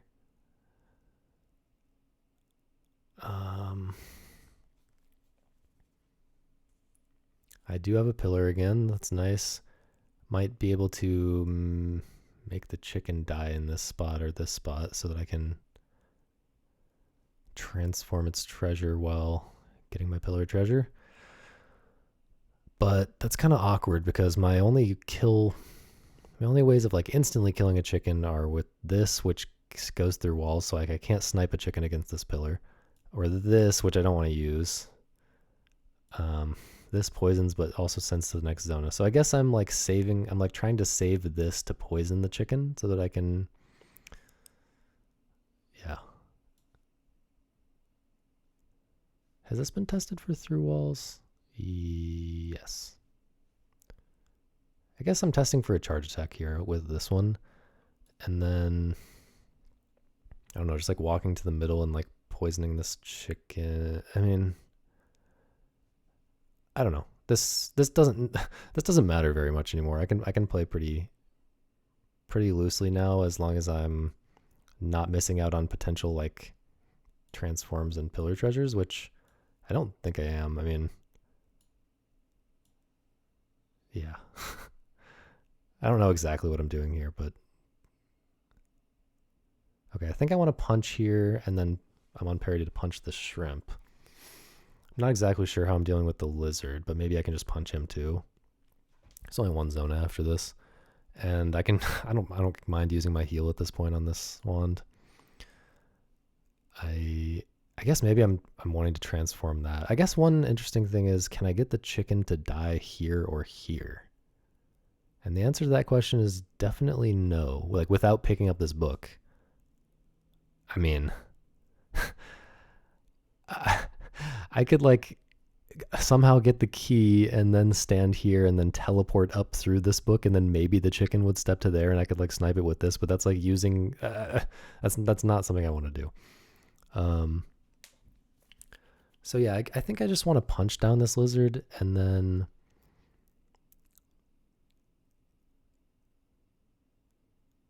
I feel like I kind of have to plan this to make the chicken die in the right spot though.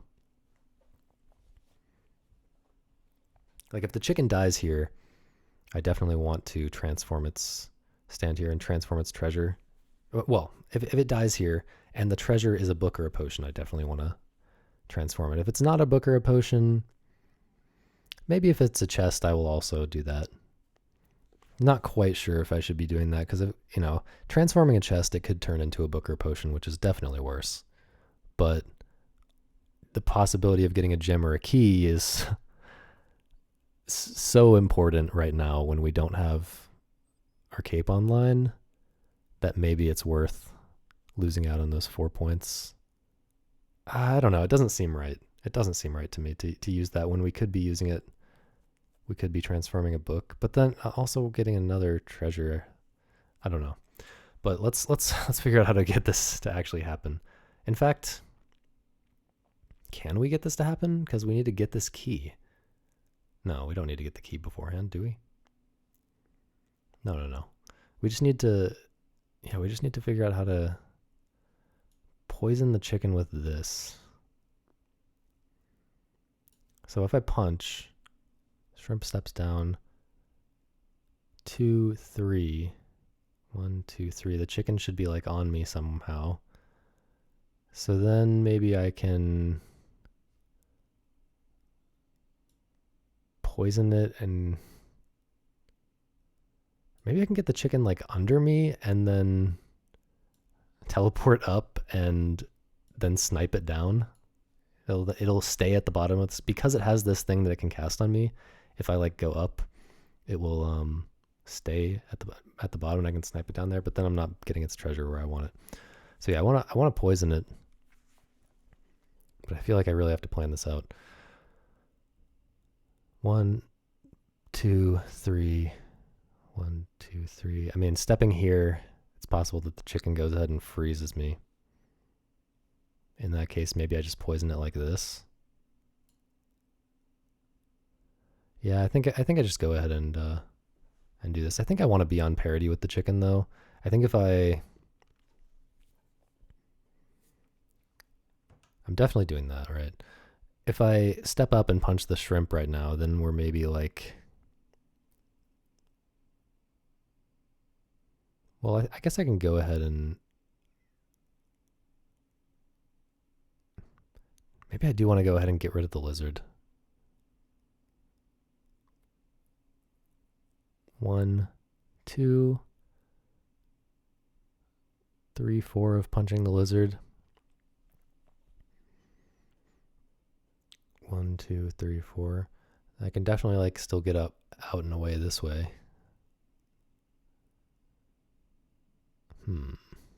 I think I like this actually. I think this looks good. Because my parity with the ghost makes sense, right? Yeah.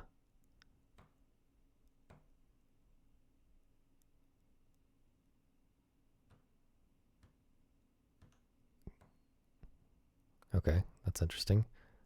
Yeah, this works out really, really nicely because he went that way, actually. I will, although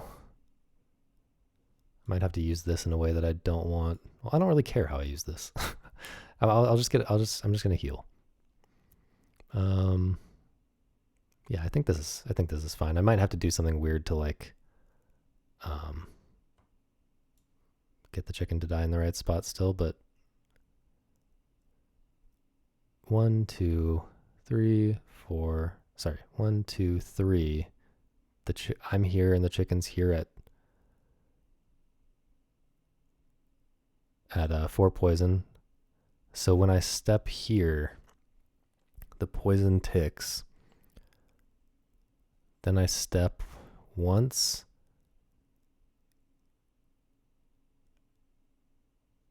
I step once, chicken's at 1 poison here. I think in that case I step down. No. Well, if I step down, he'll cast on me and stay in place and be at 2 poison. I'll cast this down. He'll step down and be, oh yeah, that works. But then if he goes this way, then he's at 1 poison, 2 poison. I think this works. I think this works nicely. Let's see. Oh wait, I was mistaken about which ways my steps. I was mistaken about my where I was standing. I was thinking I was going to be standing here when I was actually standing here. So I think I just step up and take a damage and step to the left. Alternatively, I could step down. No, because then there's no way I'm getting him back up there in time. I could step right. He's at 2 and try to get him to like step back left. I guess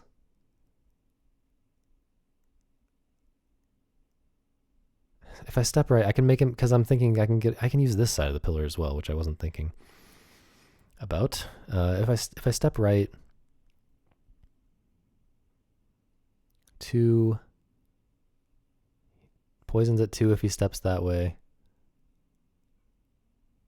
I guess the problem is if I step right and he steps down right now. But I'm just trying to potentially save a health right now. I'm not, even if I can just potentially save a health, it's better than what I was planning, which is stepping up right now. So if he steps right, then he's at 2 poison. I will step down. He'll be at 3 poison. I will shoot this to get unstuck and heal myself, and he'll be at 4 here. 2, shoot, 3, step 4. Yeah, I think I should go for this. Okay, nice. So I think this makes sense.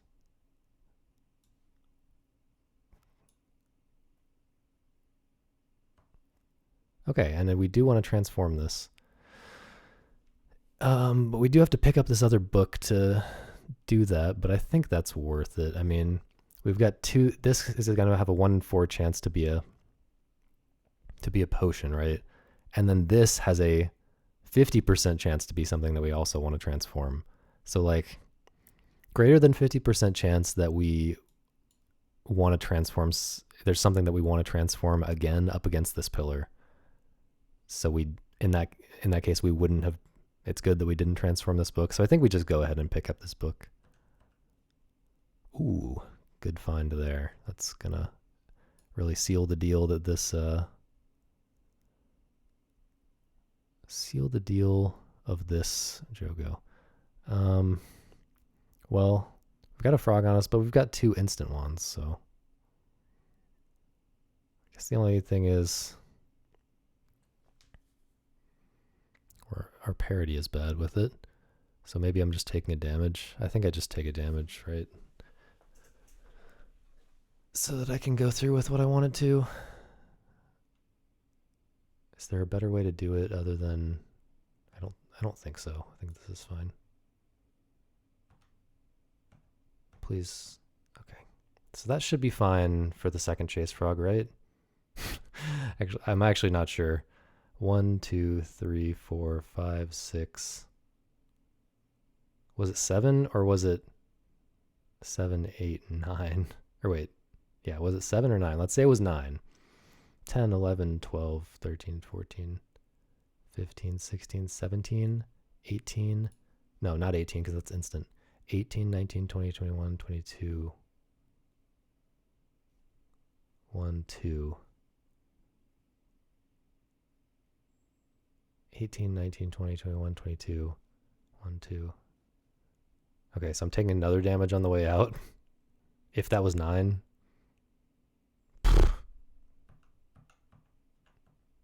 It's okay. This could be a potion. And if my counting was wrong, like... If my counting was wrong, I would know it right now, right? Hang on. 1, 2, 3, 4. I mean, I can just take a damage by punching this guy and then loop around that way if I need to. Okay. I think it was 7, not 9 at the point where I was counting from. Okay.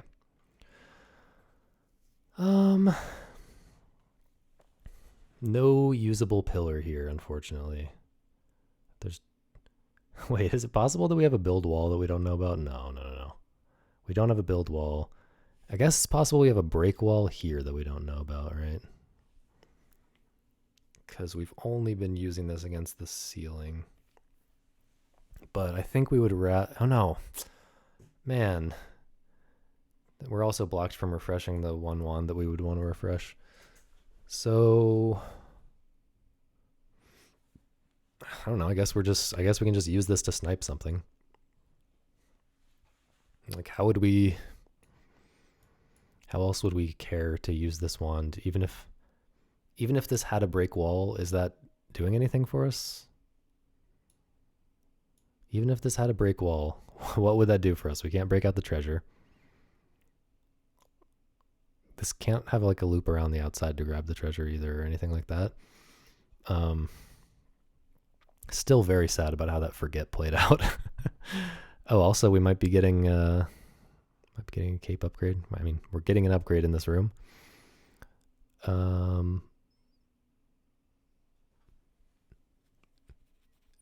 Although maybe we should be warping the key. Should we be sending the key to the next Jogo? Probably. I mean, this is a case where we have to choose between a key and a gem, and although the gem gets us an extra point because we get to pick up both of these items, the key is so much more valuable than... The key is much... The difference between a key and a gem is much more than 1 point in value. So we'd rather have the key. And yeah, we don't have a way of breaking that out. Now... So yeah, we want to use this on the key, I guess. Although we might be transforming something. So maybe we want to, if we're transforming a chicken treasure, maybe we want it to be right there so that we can potentially send 2 keys to the next Jogo if necessary. Because, you know, if we're planning on using this to send this key but then we kill a chicken and use this transform on it and get another key, then we just kind of, we didn't get that, we didn't end up getting this key value that we could have gotten. That was such a poor explanation, but I think you understand. So maybe we just want to do this to kill a turn right now. No, what am I thinking? I was just saying I want to use this to send the keys. Okay, maybe I'm like stepping down and then just teleporting left and getting hit. And then maybe stepping right to try to get this chicken to go here like I was just talking about. Although we've got 2 chickens here, right? So maybe it's better, you know, rather than standing here and transforming this treasure here so that we can maybe warp 2 keys, maybe it's better to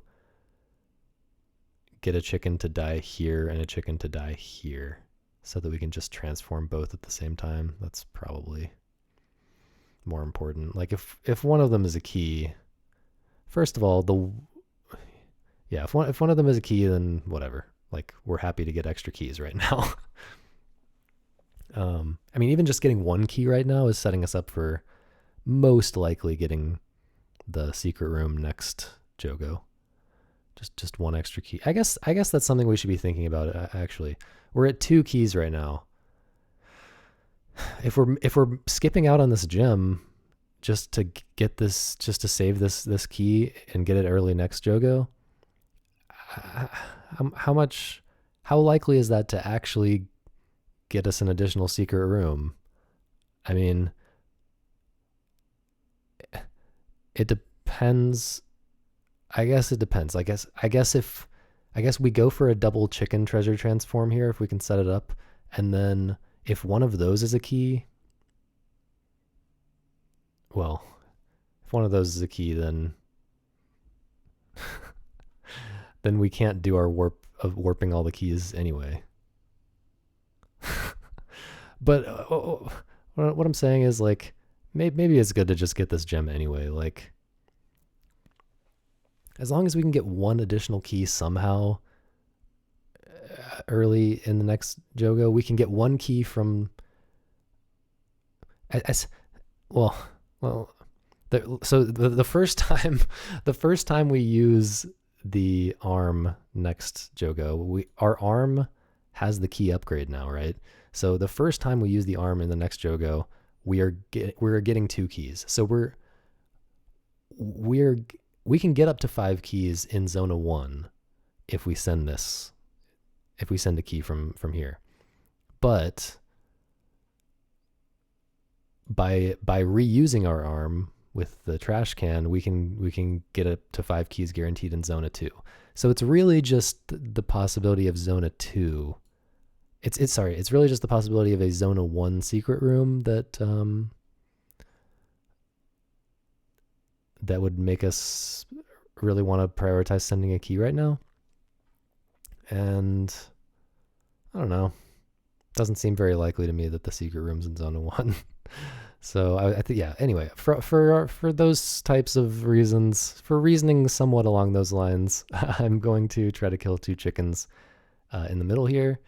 And I think the way to do that is just to use the snipe. I don't know what else could possibly be on this wand that we care about. I guess one interesting thing is that we could refresh the time warp and then send multiple keys.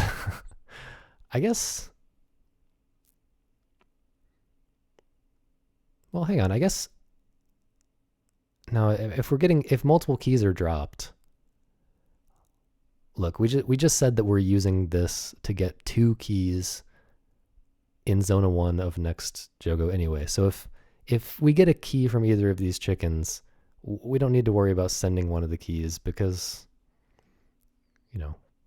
we'll be getting up to 3 keys at least right now, and then we'll get the last 2 as soon as we enter Zona 1. Or we'll get the last 2 in Zona 1. So I don't think there's any reason to refresh this. Is there a reason to refresh one of these ones? No.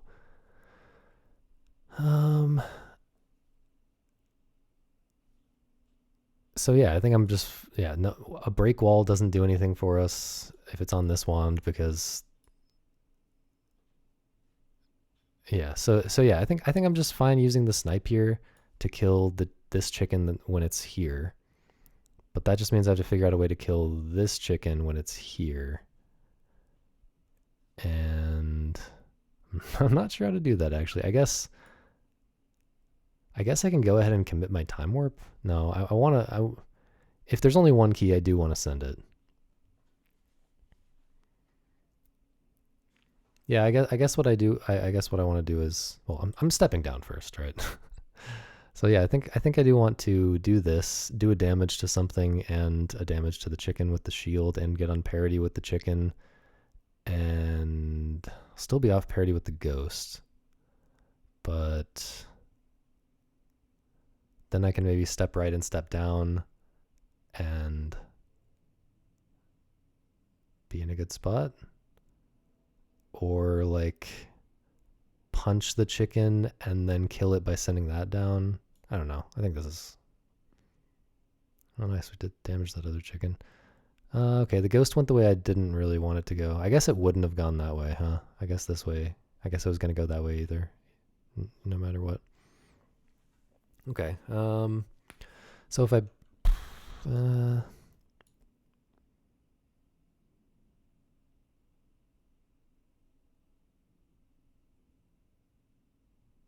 This is strange that this chicken ended up all the way back here. I guess I'm going to want to...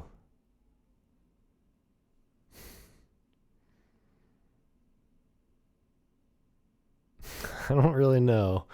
I mean, I could punch and then use this, get my health back and finish off the chicken. But and then maybe the shrimp will have been here and will step to here. So maybe then I'll just have a shrimp on me, and then the ghost will be on me after that, and I can finish him off with this. And what's that? 1, 2 turns to finish off the chicken, 3 turns to kill the shrimp, 4, 5 to step here. 1, 2, 3, 4 is how soon we need to be here for that chicken. Well, that's not true. We can be here at 4 and step down on turn 5 and then use this to snipe it when it's still going to be here because of the that. So yeah, I think this makes sense to go for this. Okay, the shrimp was not there, which is a little bit... Maybe I should step right and down. What does it look like if I step right and down? Well, I'm probably not getting my heal anymore when I cast this. I mean...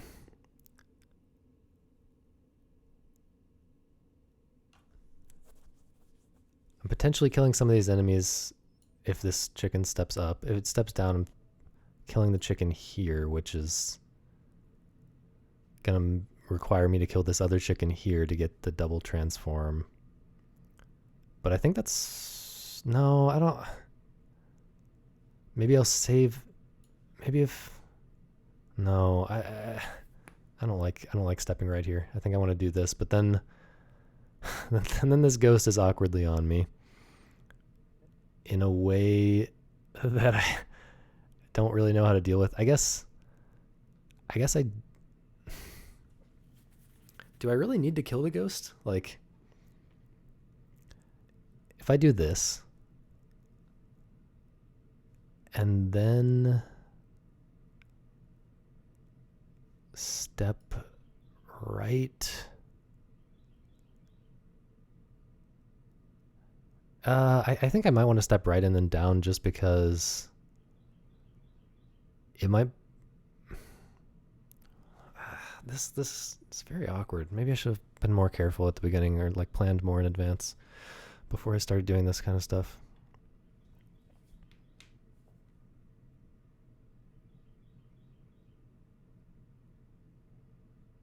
I mean, maybe this chicken, if I kill him now, just drops a gem and I don't want to transform that, and I just am fine to just step down and grab it and then like shoot left at the ghost. But if it drops something, then I'm like kind of awkwardly dancing around here and I'm off parity with the ghost, and I can't like shoot directly at it without like... Yeah, it's just bad. it's just bad. And I think it works out fine though. I'm gonna trust. I'm gonna believe. I'm gonna have 3 health. Look at this. Okay, I do want to transform that. I'm gonna step right because I don't want to warp that either. I don't... Yeah. Now I could step up. If I step up and then shoot this down, I could also just shoot this to kill a turn, let the ghost get on me. And then step down. I'm just so curious about when this... The soonest this chicken could get here is 1, 2, 3 turns from now. So as long as we get to here 3 or 4 turns from now, it's fine. So like if I step up and then shoot this down, it has a chance to kill the ghost, and then I can do... That was 1, 2, and then I can do 3 and 4 and still guaranteed get back to here to kill the chicken in that spot. Unless the shrimp interferes. The shrimp might interfere. Like if the ghost steps up, which is the bad case, then the shrimp would step to here maybe, and well, it's only a 25% chance, but the ghost could step up and then the shrimp could step there, and then they would both step to the right and annoy me because then I've got a lot of enemies on me. I'm taking damage by getting on parity with the shrimp, taking another damage to punch the shrimp, I guess. There's like another shrimp coming. That's really annoying. So I mean, but what's my other option? I don't like 50-50 this ghost steps right and I'm happy, right? Like,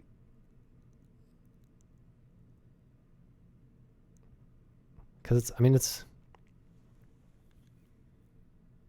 don't have another way of killing the chicken other than this. I shouldn't have trusted. I shouldn't have trusted that this would work out. But I guess I was thinking I would just use this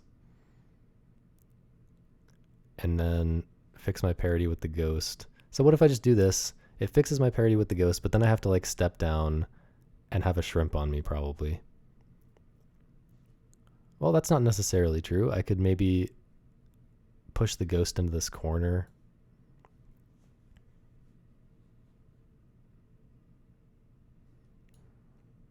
But like worst case I do this and then I have to step down and take a hit. I'm at 2 health. I punch the shrimp. I'm at 1 health because the ghost hits me. That was 1, 2, 3.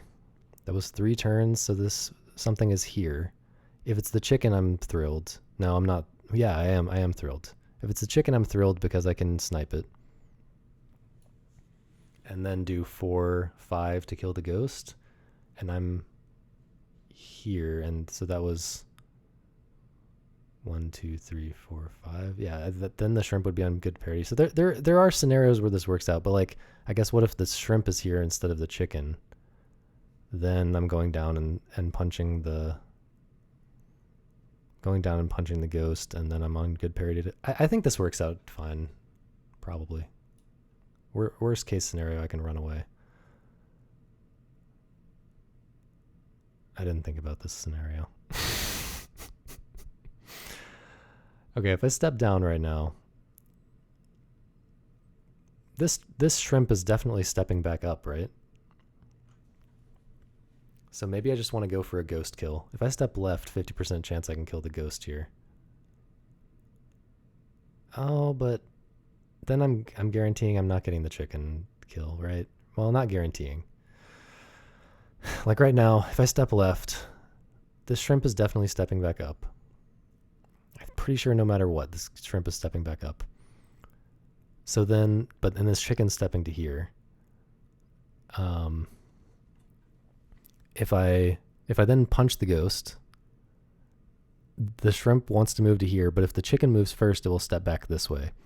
And then I'll have time to like get back into position before it gets there. But so yeah, it's going to come down to whether the shrimp or the chicken moves first here, which is a 50-50. But 1, 2, 3. 1, 2, wait. No. If the shrimp moves first, 1, 2, 3. Yeah. If the chicken moves first, if the shrimp moves first, and so the chicken does go where I want it to go, I am okay, I think. 1, 2, 3. 1, 2, it freezes me. And this shrimp is here and punches me. And the ghost is on me up here. I have taken a damage. Yeah, so I have taken a damage from the shrimp. But I can now kill the ghost because I've been frozen. So I go ahead and kill the ghost. No, I have to go ahead and kill the chicken. No, I have to go ahead and snipe the chicken, which will unfreeze me. Okay, so then I this is ridiculous. I punch the shrimp if I'm here, and the shrimp is here, and the ghost is here, and the chicken's here. I kill this chicken. Maybe it has a shrimp heal even. Could this even have a grab that would ruin everything? I don't know, but not worth thinking about because it doesn't matter. Not changing my plan. Could this have an explode? No. Okay. I think it makes sense to step left here.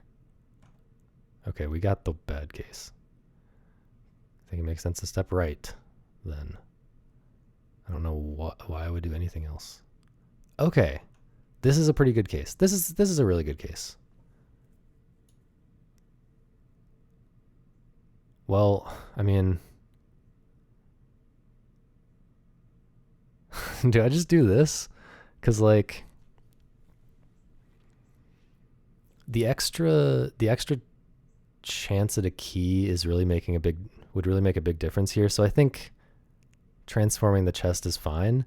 And then I'm transforming three things. So 3 damage is being dealt. I'm transforming a potion and a ghost. I'm pretty sure that counts as 2 different additional things. So in fact, because the ghost is on this spot, when I transform on this spot, because of what I explained earlier in this episode about additional, those 2 additional damages guaranteed go and kill the shrimp. So then when the chest transforms, that additional damage only has this ghost, which has now been transformed into something else, to go to. And so maybe that's transforming into a chicken, which I can then just punch down, and I'm maybe getting an extra treasure out of it. So I feel really good about this right now. Somehow this worked out like as a 200 IQ play. Okay, but it oh wow, it only counted as 1. That's interesting because I'm pretty sure. Okay, but hold on, we got 3 keys. That's kind of funny. We don't really need 3 keys. I mean, one extra key right now is effectively the same as 2 extra keys right now. So we would have rather this been a gem or something, or even a chest. But whatever. When we use the arm, we're getting 2 keys. So, but I guess now when we use the arm, we're instantly getting up to 5 keys. We don't have to like run over and collect the key, which maybe frees us up to check more wall spots. I don't know. Anyway, there's nothing else left to do other than win the game. I don't know how that turned out so nicely. Let's see what upgrade we get here. Okay, moment of truth. Moment of truth. Will we be getting a viable cape build? Will we be getting the 2 most important upgrades in this run or not? Oh no. Oh no. Okay, so our last oh man, our last 2 upgrades that we're gonna, after this is our second to last upgrade decision on the cape. Our final upgrade decision will be treasure versus gem, which are the 2 upgrades that you really want both of. That's like the most important thing for score in terms of your build, is to get a cape with both the treasure upgrade and the gem upgrade. So we've really been screwed here. That's like a 1 in 7 chance, like I was saying earlier, which is pretty uncommon. So pretty unlucky. But yeah, like I was saying earlier, now we can see what kind of score I can get on a truly unlucky run. I'm curious. I think it'll be around 3,000 maybe, but maybe that's an overestimate, because this has been a pretty slow start. But this is good that we have this. Oh yeah, something that I did think about after the fact. After I picked the potion upgrade on the arm, I did realize afterwards that it really doesn't synergize well with this. Like if we did end up getting this cure on the cape, which wasn't very likely that we would want to get it, but possible that we would have wanted to get it, then it really, like, you get so many heals out of this when you have cure on the cape, that really any other healing is kind of superfluous from other artifacts. So maybe that potion grab thing was a little less valuable, because we could have maybe potentially gotten this, but I don't really think so, because as I expected, we're not getting cure here. We're taking this. This is this is one of the other really good, and I'm not going to say essential. Like if you have cure instead of this, or if you have swap instead of this, it's maybe okay. But like this and the This charge attack and the recharge wand are the two other upgrades that you really ideally want, in addition to the two basically required ones, which we're not getting.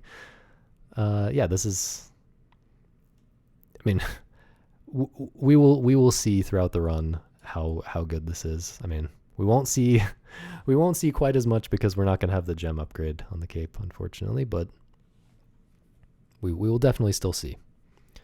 And yeah, we're out of here.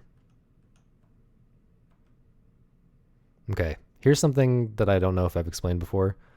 I think a lot of people dance around in this scenario. They start walking up and down or walking left and right until this frog unblocks them. In all likelihood, that is fine. And he will at some point let you pass in the 20 turns before the next frog shows up. But look, you can just guaranteed get out. So you should probably just do that. Okay. We had a charge attack on this, which we never would have discovered naturally. And then that too, which we actually could have. Couldn't we have cast this at the chicken and the lizard for free at one point and discovered that? That was kind of silly that I didn't do that in that case. Man, that forget thing was brutal. Yeah, I'm going to right now pull up the image that somebody has of like all the chances of different spells happening and try to approximately quantify the odds of that forget happening the way it did on this Dorado, because I do feel like I made the right decision in terms of expected Pontos, expected value from this wand. Although this protect might have made a difference. That's interesting that there was a protect there. Like that could have been good in combination with Dorado. And often when I have a Dorado wand, I will intentionally check for protect. Anyway, not a terrible Jogo, I guess. We got some more upgrades. Our build is coming along in its very bad way. All right, thanks for watching. See you next time.